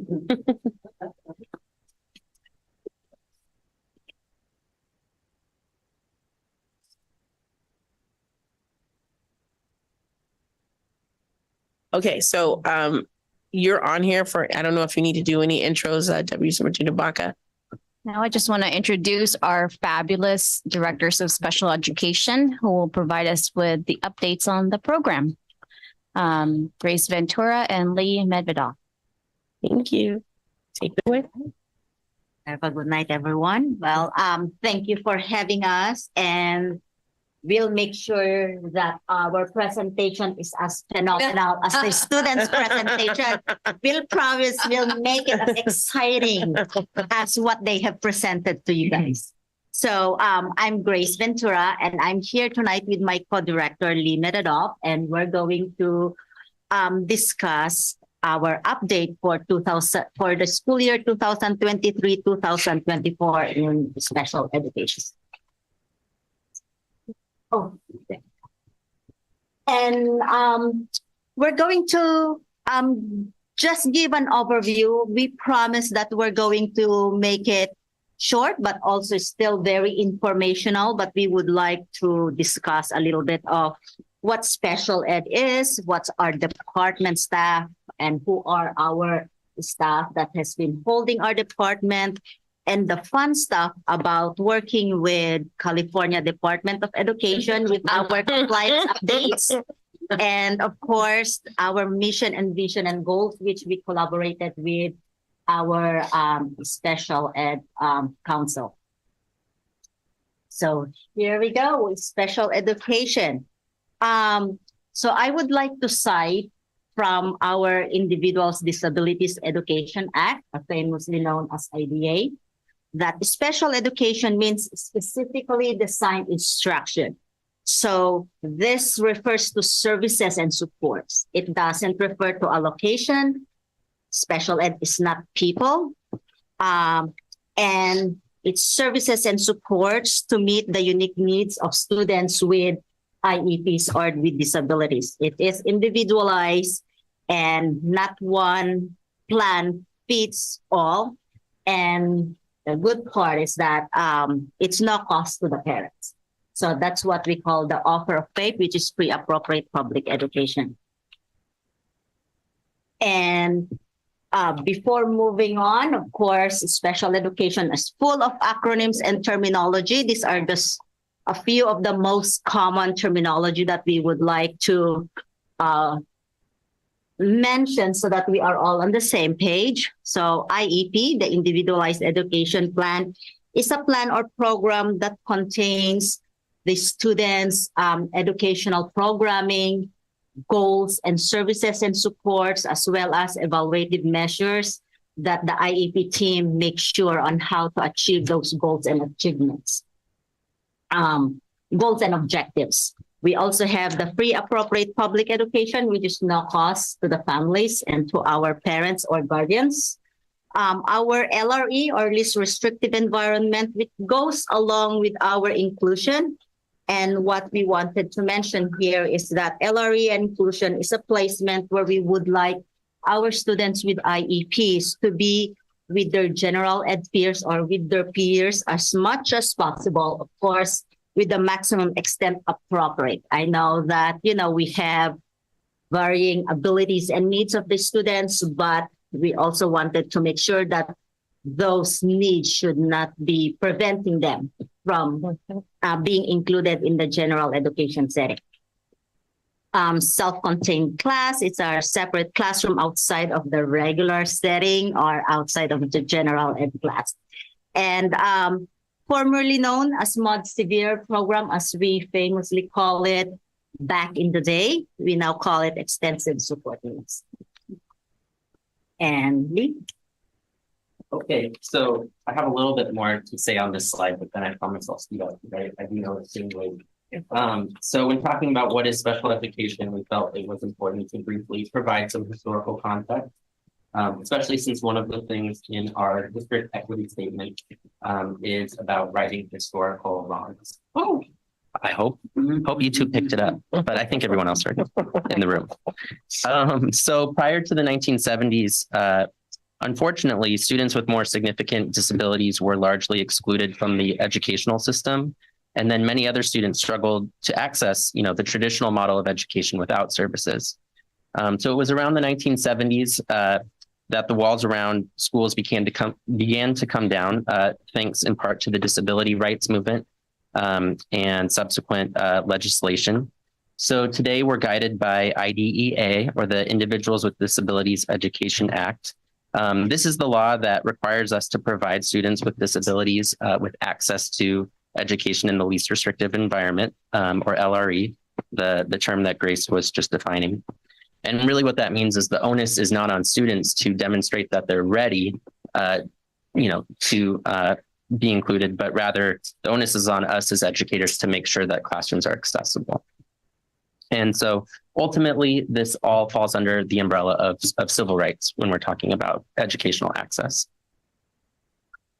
And just continuing on with sort of our values, because this is kind of setting up, presenting our mission and vision statements, which are new this year. We do advocate for person-first language that focuses on the person before the disability. And the reason for this is we're trying to avoid labels and not use terms like SPED students or grouping students in that way. Rather, they are students who receive special ed services. And we do like to highlight this and promote this throughout the district. And then also, and I'm sorry, it looks a little small here, but we advocate for our department to take an asset-based approach to special education. We do need to identify student needs, but it's about more than just deficits, but also focusing on student strengths. So similarly to person-first language, when we talk about, not being solely deficit-based, we're kind of talking about how words matter and also about our values and our mindset. So instead of saying what they can't do, can't read, let's say, for example, the student is an emerging reader or something like that, sort of a reframe. Okay, so now we're kind of getting into an overview of our department. And so for returning board members, this is very similar to last year. But we do have these three basic types of programs in our district, our programs that serve students with mild to moderate support needs, and then our specialized programs that serve students with extensive support needs, as well as our therapeutic programs. This is where these programs are housed in the district. So the therapeutic programs are housed at Terra Nova and Westmore. All of our high schools have mild to moderate support needs programs, except for adult education, which serves graduates from our high schools who have received services in our extensive support needs program. And next year, we're opening a new life skills program or extensive support needs program on the Jefferson High School campus because of enrollment need. And also we want to make sure that students who live in Daly City have access to these programs in Daly City. So this is our current enrollment. So you can take a quick look at that. And on the next slide, you can see general trends for what we project next year.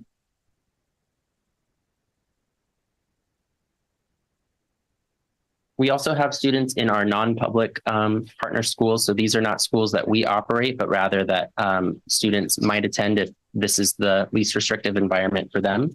And our numbers of students in our non-public schools is expected to be fairly equivalent for next year. Our goal is to serve as many students as we can in district, and we're working towards continuing to do that. A brief little overview of our staff, our staffing projections for next year. And I don't know why the classified staff parenthesis is blank, but it wasn't blank before. But we have approximately 60 paraprofessionals and 4 job coaches. We're supported by van drivers who are wonderful. Shout out to our transportation department. And I so apologize to the staff where that number is not reflected, especially after our union president statement earlier about how much we rely on and appreciate our classified staff. So my apologies there. Next, we would just want to highlight our district team, kind of speaking to what Trustee Salahuddin had said earlier, highlighting some positives. So we're really grateful for our lead psychologist and our program specialist rounding out the team here at the district office with me and Grace, as well as our administrative assistant, who's wonderful, and our SACE coordinator, who continues to support our case managers with, following all the laws and maintaining timelines. That can be a lot for our case managers, and they do a wonderful job supporting everyone. And one other highlight we want to share is just how successful our partnership with GeoVision has been. So we were able to sunset a lot of our agency contracts. As we all know, agency hires can be a lot more expensive. So we've hired paraprofessionals from overseas to come and work in our classrooms for 12 to 18 months. They are district hires, and you can see up here some of the countries that our paraprofessionals have come from. It's been really amazing, and we've heard really great feedback. So we're excited to continue that partnership. And now I'm going to turn it back to Grace to talk about compliance. All right, the fun stuff. I promise I'll make it as quickly as possible. So what are we working on with CDE? So just looking at all this compliance monitoring. So just to kind of simplify it, well, that's really under, but because there's a lot of work to be done in that. But we got this monitoring because we get the annual determination letter every year, annual.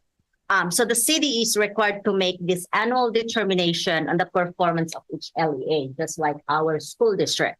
So the CDA reviews us with our compliance, with our disproportionality and performance data related to the IDA requirements. So every year, Superintendent Presta gets a report from CDE, and it can be good news and bad news. So so just going back from last year, 2023 annual determination, our school district is under targeted level 3. And that's usually what CDE gives us for the monitoring tier, or what they call their differentiated monitoring level. And that is better than the previous year.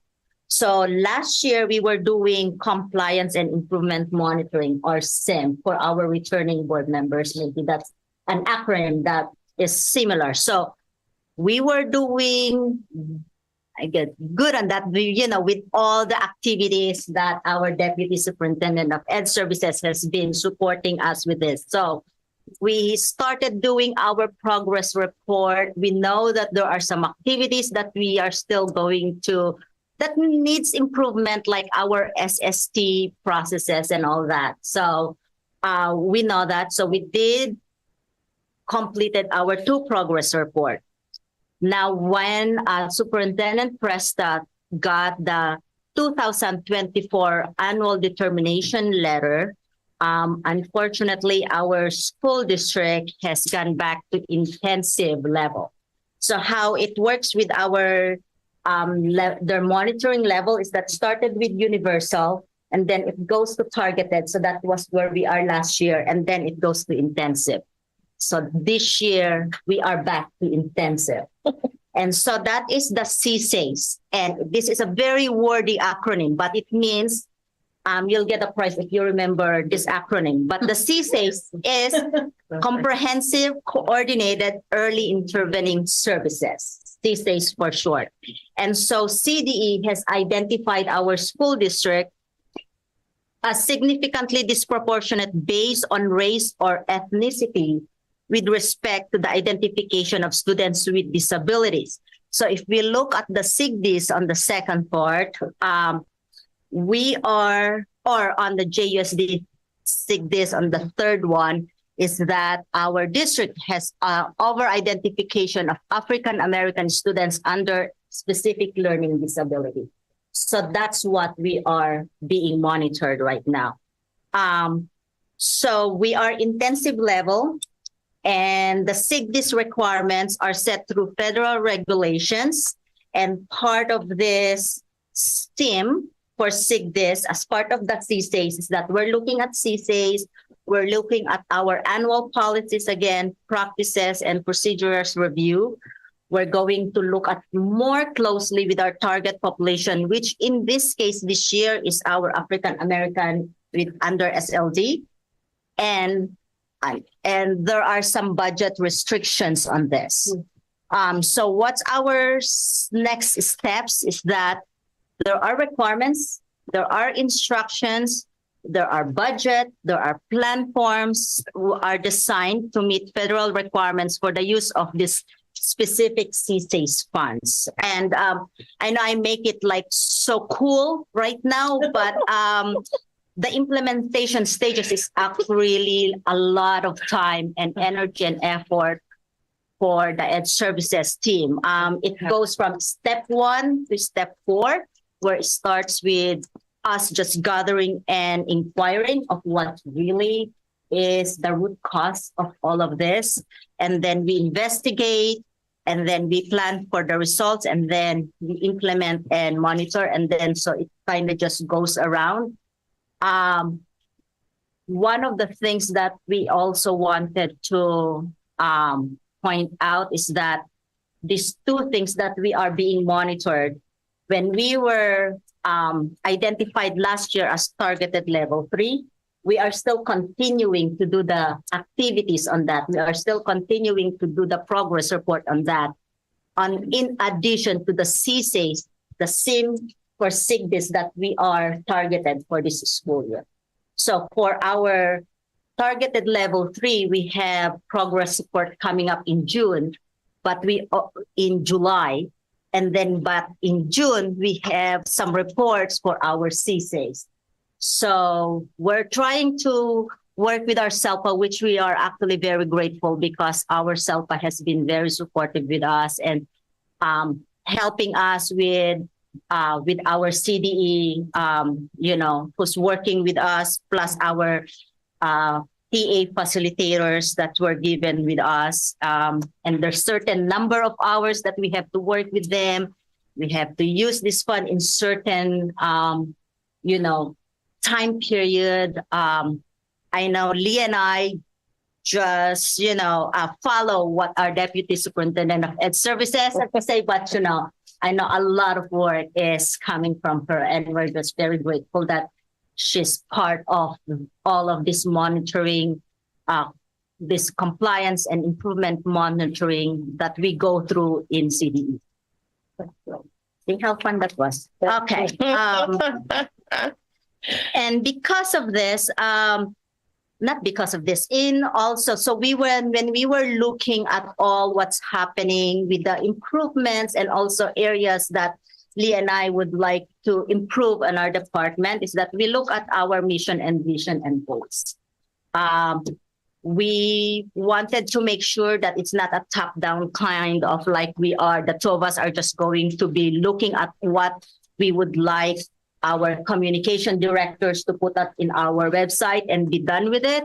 But we really went through a process and also presented this during our special ed curriculum meetings. So we did the development. Thank you. And then the implementation we have and updated our website and gave it to our communications of directors so that, our families would be able to see, not just our families, but our district, our families, our community would be able to see what we are working on.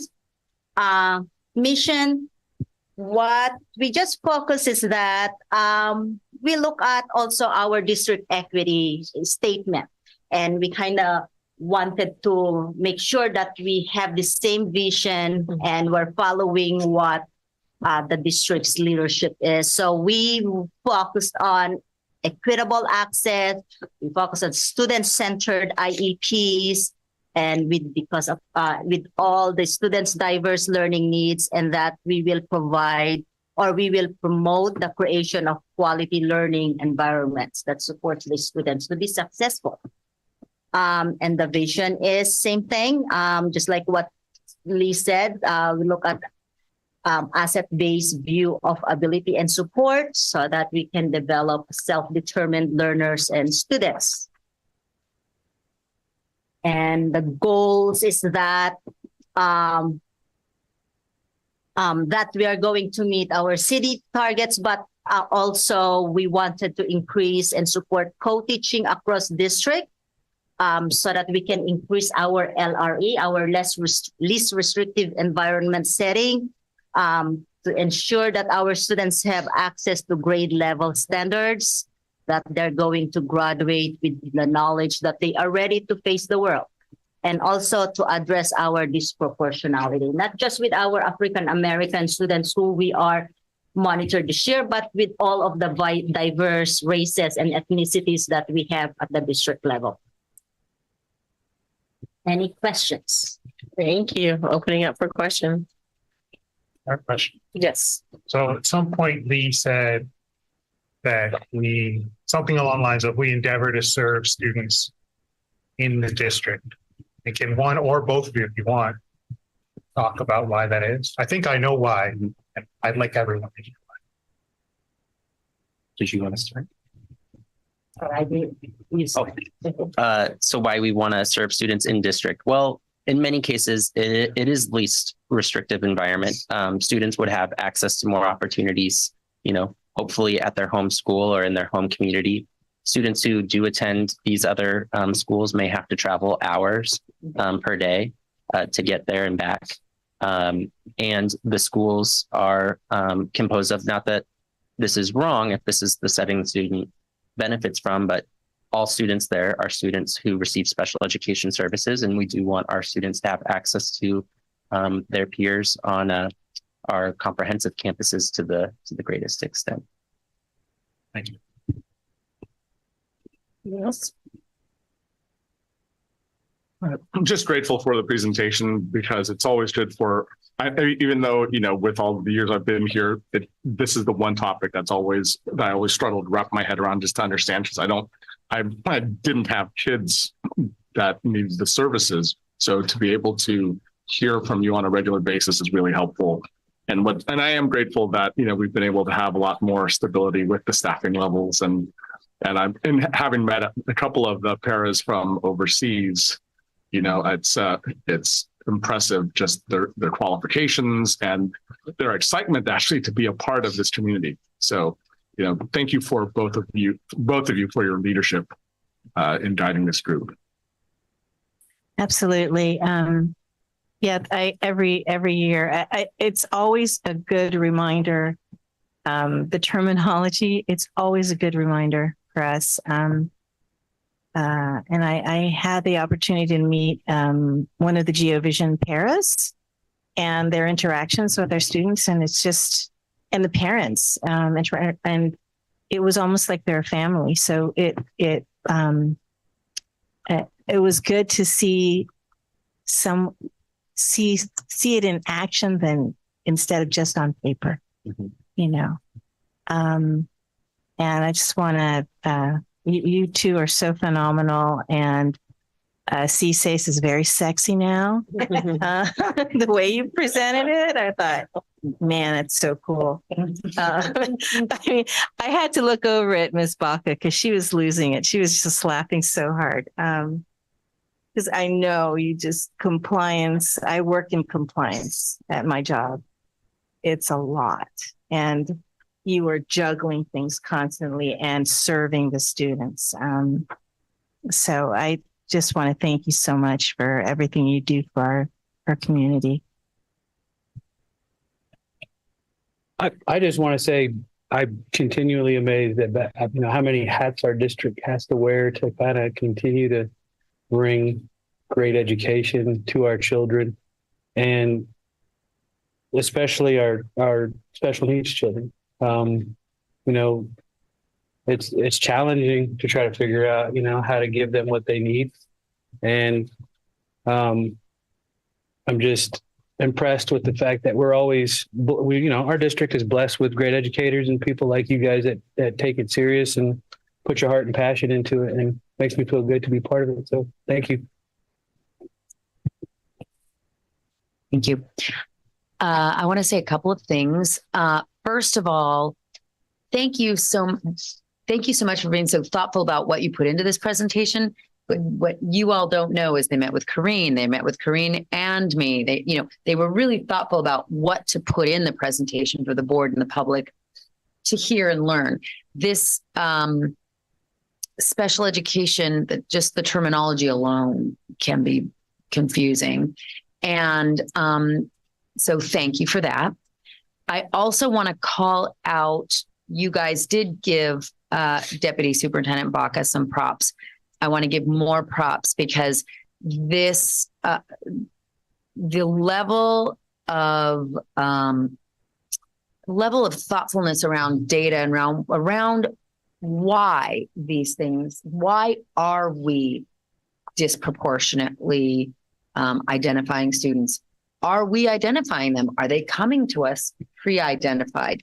What can we do? So you have all been delving in. I happen to meet regularly with Ms. Baca because, we work closely together, but we're now reaching out to some of our partner districts because it doesn't just start with us, with the high school district. And so the issues are deep, as we know, rooted deeply in our education system, in the system of our country, why some of these things are happening. So we have very thoughtful people working in our district and very smart people. So I'm very grateful to you for that.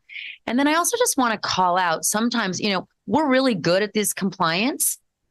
And I don't know, I think it's a little bit double-edged because, what comes first, the chicken or the egg? We are looking very closely because we have to. And it also takes way too much time where these really smart, thoughtful people, putting different programs in place, putting different people in place.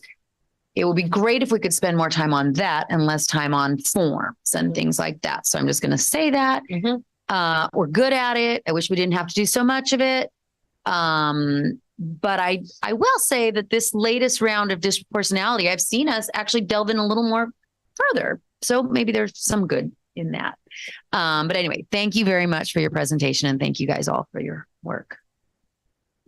And I will just add that I liked the setup of language, especially because we're dealing with high school students that sit in their own IEPs.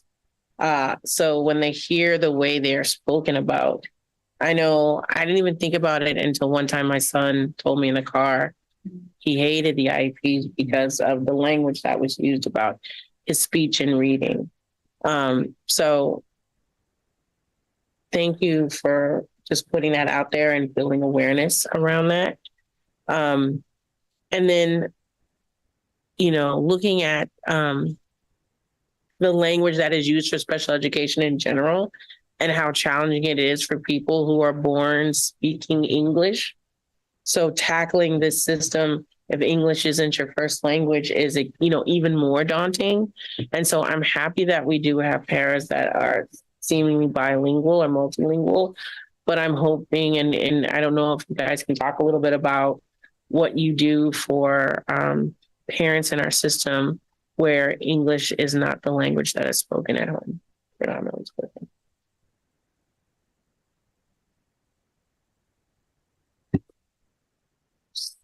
So I know when we're for formal IEP meetings, we make sure that our case managers or our case managers have access to our interpreters. We also always ask the parents if they wanted their documents to be translated in their native language, because how much help can they read the report if they couldn't, read it because it is in English. So we have that support system for them. For the less informal meetings, parent phone calls, we also utilize some of our paras with the direction of the teacher. We want to make sure that what is being conveyed to the parents is accurate. I also know that some of our school sites have their own that we can access some of the resources to be able to reach out to our families whose English is not their first language. I don't have much to add. I would reiterate what Grace shared, and it's a good reminder because it's so easy for us to slip into sort of the lingo and the acronyms. And in meetings, I think it's just important for all of us, myself included, to be mindful of that and, use accessible terminology and not just the interpretation in the meeting and the translation of documents, but just making sure that parents feel comfortable and parents and guardians are able to access all aspects of the meeting. Thank you. And then I had the same line of thinking. I know we talked about this before about the disproportionate targeting. And I know that it may be an issue of students coming into our district already with that already placed. And so I just bring it up because I feel like that problem may get worse as the economy continues to decline. And a lot of our feeder districts are extremely underfunded, and support in this area tends to go first. So I just put that out there, that this may be, and I don't know how to support our elementary feeders in that area. But I know, personally, had my son gone through Pacifica in 2008, when the budget cliff fell out, it might have been a different story. So yeah, this may be an ongoing struggle. And then on the other side of it, I understand the why of this, but I also don't want to move students out of a system that they may need because of a data point that is arbitrarily picked from statewide data. So, putting into context how, always looking into the whys of something, but also the reality of the here and now. So I'm really grateful and thank you for all of your work. I'm very proud of our special education system and the work that all of our educators in the entire program and the work that they do. And then, a shout out to the paraprofessionals. I always do this. I mean, they do amazing work and they allow the space for the teachers to teach while at the same time students getting a lot of individualized attention. And, what they do to get our students to their certificate or their diploma is amazing. So giving them a shout out. I don't know if there's anything else. I just wanted to Yeah. apologize. I had used a phrase that's no longer used anymore, special needs. And I just want to strike that from the record. I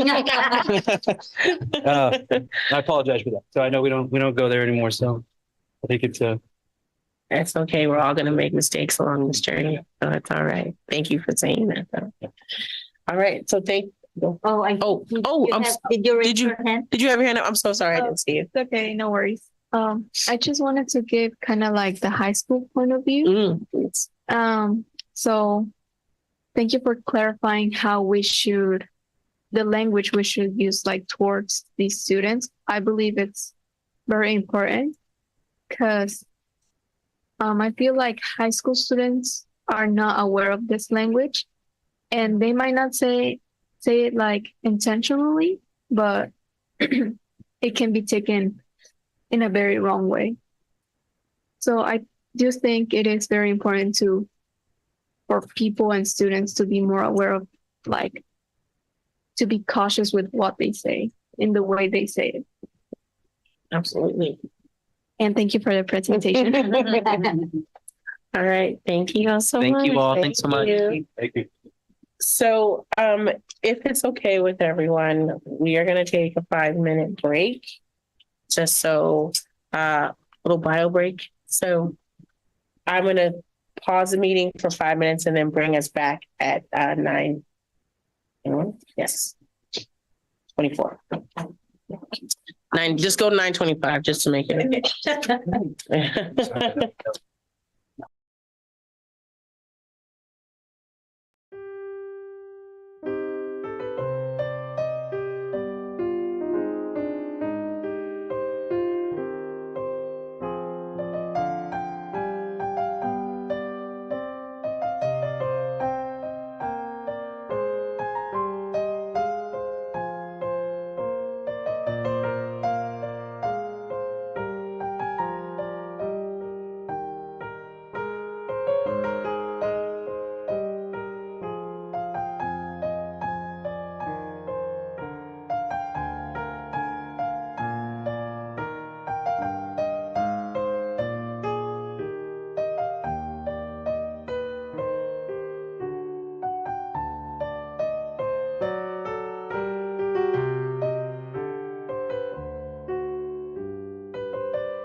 Okay. All right, thank you. Gonna come back, moving on in our agenda. Next item is human resources board policy update for 118. Gonna turn it over to Take two. Good evening, everyone. Thank you so much. This item is up for discussion. Board Policy 4118 was updated to reflect a court decision, Kennedy versus Bremerton. It was also updated to include language that prohibits the disciplining of an employee for protecting a student who is exercising their right to free speech or free press.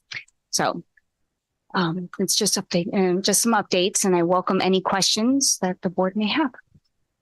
any questions, comments? No. All right, moving on. Business services board policy. Board policy 3280, the sale or lease of district owned real property. Deputy Superintendent Van Ramphorst. Thank you, President Flahudin. Good evening, everyone. The California School Boards Association has made recommendations to update Board Policy 3280, the sale or lease of district-owned real property, to incorporate the new laws and clarify language. There's no change that is substantial to this policy, but the clearer language will help us with its implementation. If there are no objections, this policy will come back on consent at the May 14th board meeting. Any questions, comments? Nope. Thank you. All right, thank you so much. Moving on to our action items. Next item is 17A1, the job description update for wellness counselor. Ms. Lujan. Good evening again. The job description for wellness counselor was updated to more accurately reflect the credential and or licensure that is required for the position. This position can be filled with someone who holds a license or a PPS or both. And so we just wanted to actually capture that. All right. Unless there's any comments or questions, can I get a motion to approve this update? So moved. Second. All those in favor say aye. Aye. Thank you. Next, moving on to job description, another job description update. School social worker, Ms. Lujan. Hello. The school social worker job description was updated for the exact same reason. Both of them had the same error with regard to credential or licensure or both. So we're capturing the same correction on this job description as well. All right. Unless there's any questions or comments, can I get a motion to also approve this update for school social worker? So moved. Second. All those in favor say aye. Aye. All right, the next item on the agenda is, I believe, a new job description, the teaching artist, art and music expert. Ms. Lujan again. Yes, thank you. This is a new job description, the teaching artist and / art and music expert. It is a classified position that would be funded with Prop 28 funds due to the expansion of arts and music in our schools. We believe that adding this job description will allow us to more actively and easily recruit experts in the field who may not hold a credential, who can then work with our students. They would work under the supervision of a credentialed teacher. Perfect. Excited to do this. Unless there are any questions or comments, can I get a motion to approve the new job description for a teaching artist / art and music expert? So moved. Second. Did you get which one? Okay. All in favor? Aye. All right, and next, we're having a public hearing in action. This is the sunshining of our JUHSD Teamsters 856 contract negotiations proposals for the 2024 through 2027 school years. Ms. Lujan. Thank you. This evening, we are bringing forward the sunshine agreements for Teamsters as well as JUHSD. This is really just an opportunity to share with the public which articles we'd like to open should the public want to comment on the articles that we will be negotiating. Our intention would be to begin negotiations beginning next week. Perfect. All right, I will go ahead and open the public hearing. Public hearing is open. Any comments? Seeing that there is none, I will close the public hearing and go ahead and call for a motion to adopt the sunshine contracts. Second. All those in favor say aye. Aye. Thank you. Great. Thank you so much. All right, next item are business services. B1, request for qualifications, proposals for leaseback construction services for the Jefferson High School gym, pool and theater project. Turning it over to our Deputy Superintendent Tina Van Ramphorst. Thank you very much. For this item, we're going to start with a presentation about the Jefferson High School gym, pool, and theater project. Following the presentation, you will be asked to consider approving a release of a request for qualifications and proposals. If approved, this will allow the district to identify a contractor to facilitate the construction of this project. We are recommending that we use the leaseback method, which is the same method we use for the adult school and district office, because it allows us to use a best value selection method. And so before we get to the RFP, I will turn it over to our Director of Construction, Stephanie Phillips, and Jeff Evans from HKIT Architects to provide you with the presentation. Okay, I'm going to keep it short and let Jeff just go. Nice. Welcome, Jeff. And I will strive to do the same. I'm just really happy and pleased to be here to share with you a little bit more about this really exciting transformative project for Jefferson High School. On behalf of the HKIT team that's working on this, we're just really proud of the collaboration we've had and the vision that's starting to take shape. We're going to talk a little bit about where we are in the schedule, just go over the plans and site plans again, and then talk about some of the design goals and then see some of the wonderful pictures that are a part of your handout.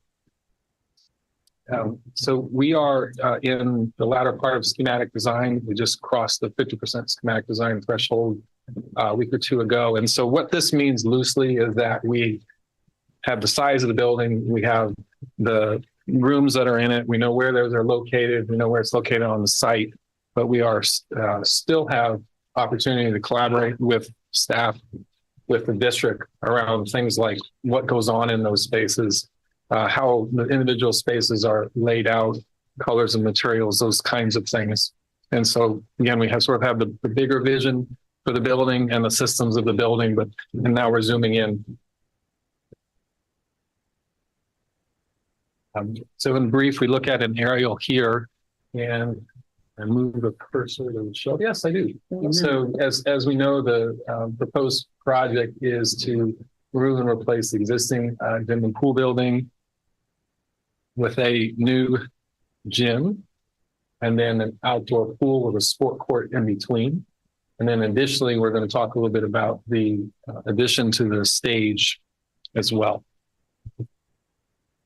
We see here the main level plan. And so this is at the level of the circle. And in here, we come into the lobby space and we have the classrooms located on the north side. So we have windows. We have the locker rooms in the core. And just as a reminder, we have locker rooms, but we also have gender neutral locker spaces that are in addition to and separate from the larger locker rooms. And then we have our teen rooms.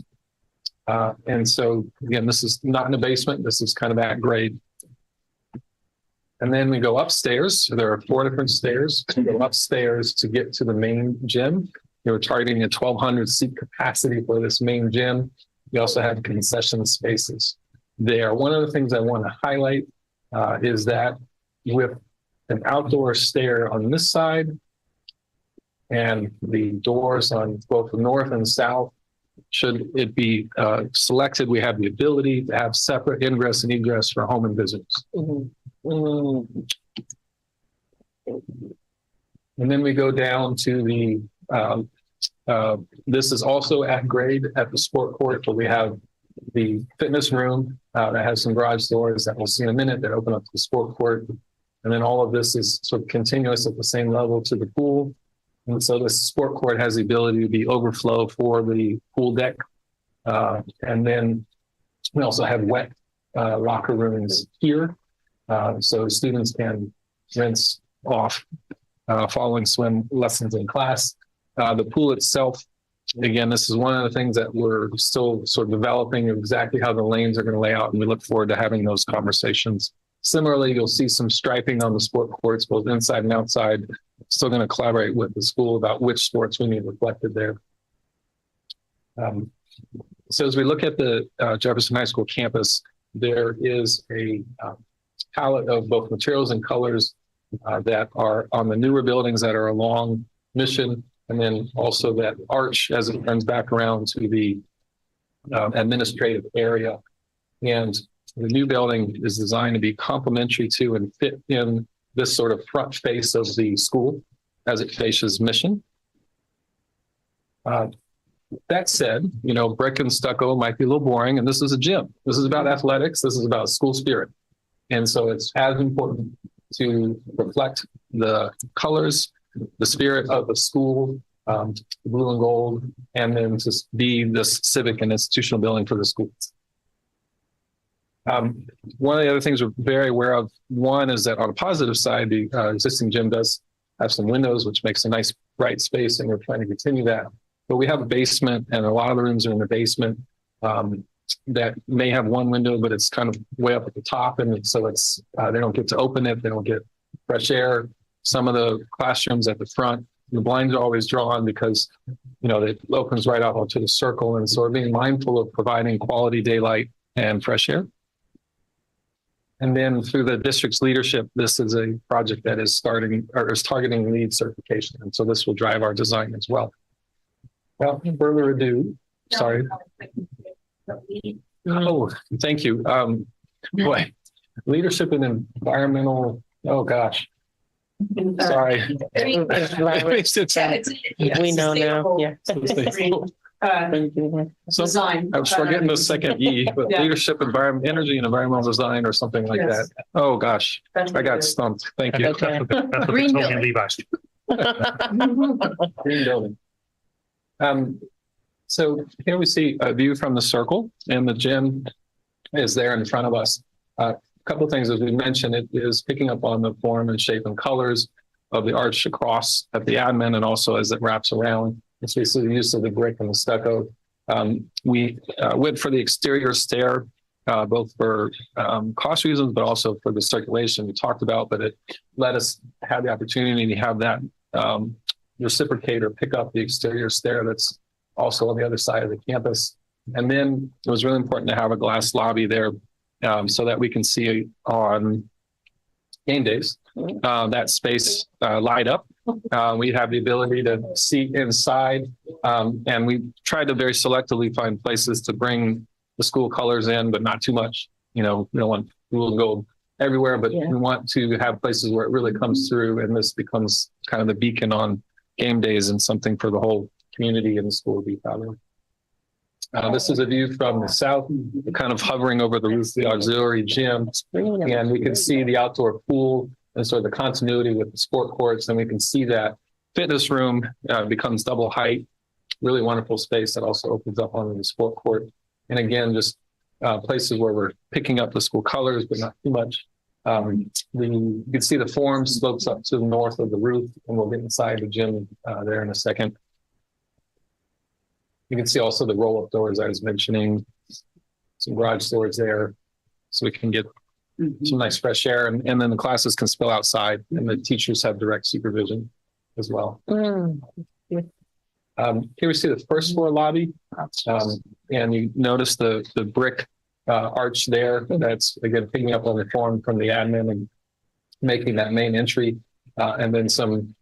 What I'll note, as I mentioned, is that we're still going to pick colors and materials and finishes with your school, with your community, and this is kind of our first pass or our first idea about how that could shape up. And we go upstairs.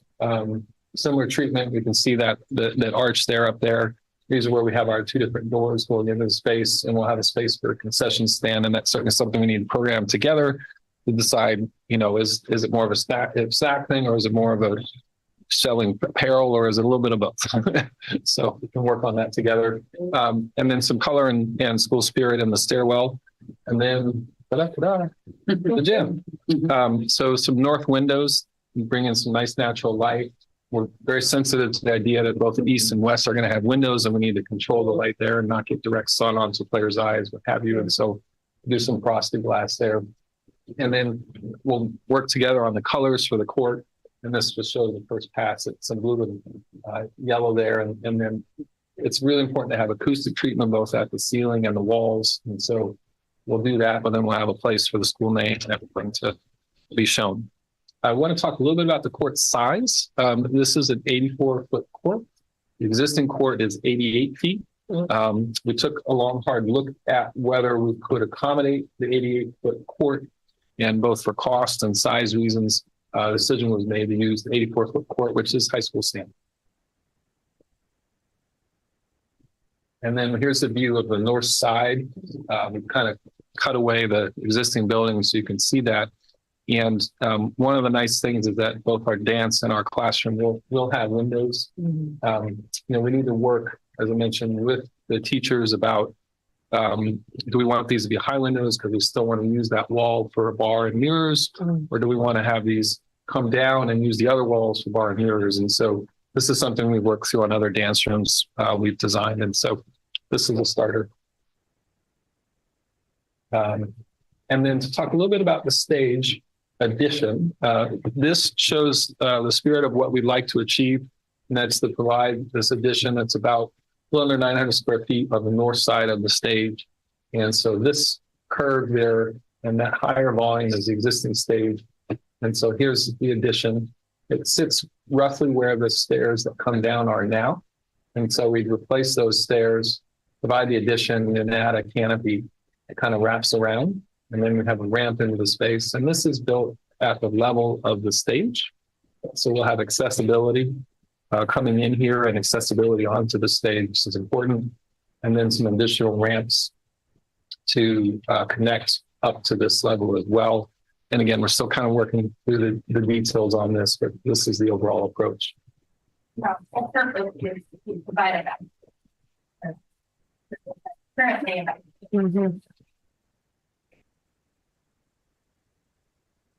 As I mentioned, there is lots of upcoming engagement to fine tune the details, and we look forward to that conversation. Okay. Some questions? All right, thank you so much. Opening up for any questions, comments? Yes. Yeah, we want to. I had to take notes because then I forget. No problem. Okay, so first of all, when I first saw the presentation, I was like, no way. That's gonna be Jefferson. I'm just upset. I'm not gonna be there. But I'm very happy for our future Jeff students. They're gonna enjoy it. Yeah. So I love how the outside concept matches the school. So it won't look odd. It won't look like just a random building. It's like part of the school. And I love all the natural light. I think it would like really open up the space and it would look very good when other schools come to this school. Yeah.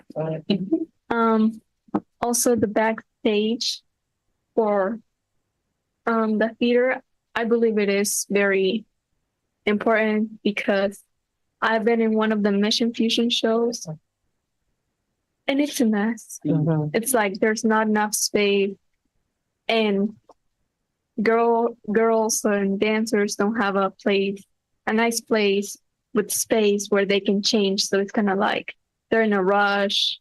They're going up and down the stairs. So I think the ramp is gonna be like very effective. And I'm just upset, but I'm amazed. I love the plan. And I also love that you guys are talking to teachers to kind of like adapt to their class. Like the garage was a great idea to have students outside and inside. Like if it's a beautiful day, not that normal in Daly City, then they should enjoy the sunlight. So I love the design. And I'm sure I'll come visit when I'm in college. I'm sure I'll come visit. Anyone else? I'm not gonna lie, I'm gonna miss the old gym. Spent a lot of time in that old gym, but this is long overdue for sure. Beautiful first pass at this, and I can only imagine it's gonna get a lot better. So looking forward to seeing it. And can't wait to get it underway. One question though. The basement downstairs is locker rooms right now, right? Underneath the gym. Yes. What are you doing with that area down there? Essentially, it will be filled because we're going to bring the level of the circle kind of all the way back. And then we are going to step down a floor to have that fitness room down. But then that area essentially graded out. Yeah. Okay. I'm just stunned, honestly. I mean, that old gym had its day for over 100 years. And this is a building that's for the next 100 years. I mean, this is, our students really do deserve the best facility we can give them. And that's what this is. And just the design approach, the light, the rendering of a nighttime event, right? The light coming through that lobby, that multi-level lobby, and with the colors popping, come on. Yeah. This is a 21st century gym, and our students deserve the best we can give them. So Mr. Walker and I were part of the subcommittee, and we spent a lot of time on the phone. We spent a lot of time on Zoom, in person. I'm gonna miss that old gym. Mm-hmm. But people beforehand probably said when the new gym was built, said, I'm gonna miss that old barn. I mean, it's what is the future? So having gone to Jefferson, I always felt like we never had nice things.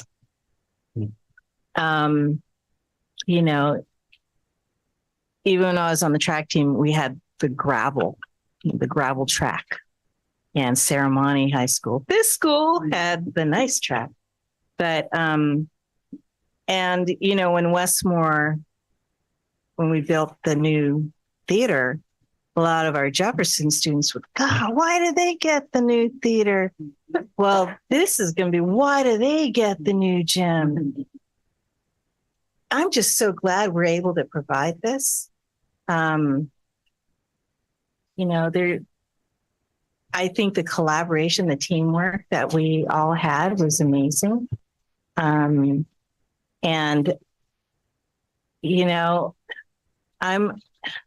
am ready to say goodbye to the old gym because our students need our community needs this. Want something beautiful in the east side of Daly City, So I just want to thank you all, Mr. Harrigan, also for all your heart putting into this.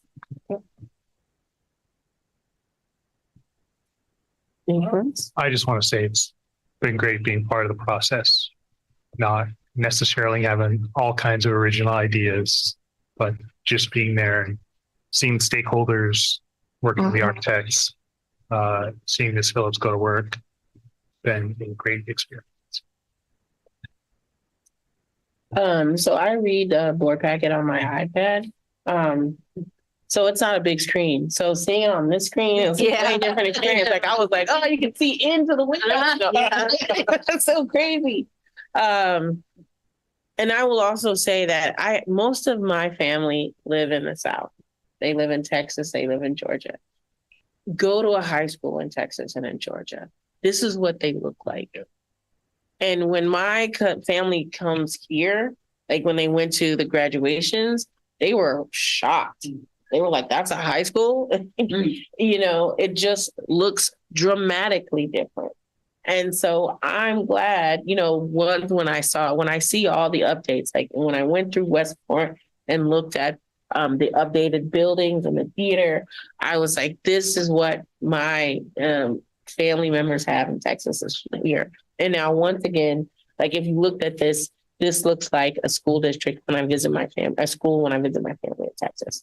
This is what they look like, especially the nighttime view and then the view of like the concession stand. And so like when I walk in their schools, I feel like I'm at a Warriors game or something like, wow. And so the same thing, like having the mascot painted, the way it's painted, the way it flows with the colors and the scheme where it's not too much, but it's still, you still feel that school spirit. And it doesn't look like we plopped a brand new building in front of a school that does have older buildings, and totally changes the face from the street. And I agree with you. I go to away games, and you hear students say when you go to away games, like, look at the other campuses and then look at when they come here. And I don't want students to feel embarrassed to have people come to home games. And, I'm sorry, I'm just calmed down a little bit too. I'm like a little upset. Like, I was like, oh no, we're going to miss all of this. But also bathrooms. I mean, anytime you had any event in that gym, that one bathroom was a little horrific, like to have real everything in there. Like, this is what our students and our community deserve. So I'm super excited about this. If it's anything as close to what I've seen when it's not even finished of our district office and new adult school, you just do such quality work. And I'm very grateful for you and the vision. Like, taking the spirit of our district and then putting it in a building is amazing. So thank you so much. Thank you. So a few different things. First, I want to say, when I became superintendent a few years ago, 4 years ago, I think it was the swim coach he was in my ear about the pool. And so I want to thank that swim coach, because that was a lot of why I started harping on this, because why it became, not harping, I shouldn't say, why it became one of my big goals was to see a new gym and pool at Jefferson. It felt like a glaring, in our face equity issue, that all of our other schools had pools that you could swim in that were not janky. I don't know another way to put it. So it felt like a really glaring equity issue. As Trustee Tejada said, why can't Jefferson have that nice stuff? We want our students at Jefferson to feel pride. And this is, it's beautiful. Mm-hmm. So that makes me really, really happy. I also want to thank Director Phillips and Jeff. I can't think of your last name right now. Evans. Thank you, Mr. Evans, for the really hard work that you did. Because after the team worked on it, then we started meeting on some of the drawings, and they went back to the drawing board a few times and really listened with Mr. Harrigan, really listened to some of our input and kept coming back, making it better and better and better. And so I really feel very proud of what you've designed. I think it's going to be really, really beautiful. I just want you to build it tomorrow. I think thank you. Yes. One more thing I would just like to add is I meant to thank the voters. Yeah. This is Measure Z funds 2020 that will make this possible. Mm-hmm. So a big thank you to the voters. To our community for continued support. Mm-hmm. Yes. Okay. So on this item, can I get a motion to approve the proposed request for qualifications to proposals for the lease back construction service? So moved. Second. All those in favor say aye. Aye. All right. Thank you. The next item on the agenda is the public hearing and action for resolution number 2022-24/12 to seek a waiver of certain ed code requirements for the State Board of Education in relation to surplus property. Ms. Van Rampers. Thank you very much. In October of 2021, the board took action to declare the property here at 699 Serramonte Boulevard as surplus. The resolution before you allows the district to request a waiver from the State Board of Education so that we can put ourselves in the best position to solicit bids for developers. The State Board of Education already approved this waiver, but it expired at the end of March. And so this resolution, following a public hearing, if you approve it, it will allow us to seek that extension. Okay, great. So public hearing is open, waiting for comments. Seeing none, going to close the public hearing and go ahead and call for a motion to approve resolution number 2022-24/12 number 2023-24/12. So moved. Second. All those in favor say aye. Aye. Thank you. Moving. I'm sorry, is it 2022? It's 2023 then. It should be 2023. The type. The resolution itself. Okay. All right. So The title. I think you your mic's off. Yeah. No. Rosie's mic's off. It's okay. Thank you. Okay. So just to be safe, we will revote. So I am going to call for a motion for number 2023/24/20-24/12. So moved again. Second. All those in favor say aye. Aye. Okay, great. There it is. Okay, no problem. Yes, thanks for catching that.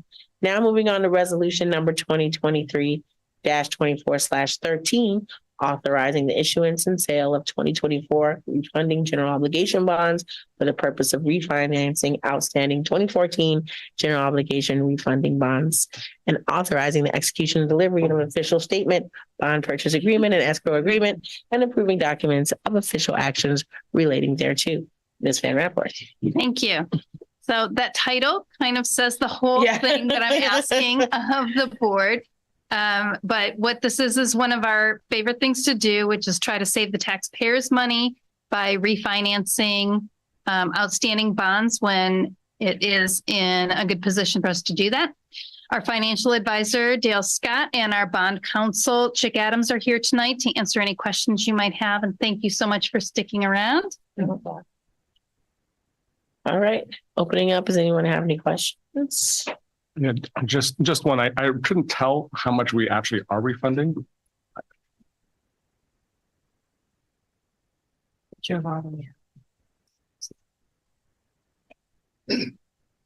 refinancing is for roughly $16 million. The savings is for will be roughly $1.6 million. Great, thank you. Do you know how much that would be roughly per household or property? The savings will be in the form of reducing the term of the loan rather than lowering. Got it. That's nice. Okay. Thank you. That's any other questions? No. All right. Can I get a motion to approve? Sorry, it's gonna scroll down. Resolution number 2023-24/13. So moved. Second. All those in favor say aye. Aye. Thank you. All right. Moving on to the next item, intent to convey a public utility easement to PG&E, resolution 2023-24/14. Ms. Van Raphorst. Thank you. This resolution will allow us to secure electricity service to the adult education and district office development.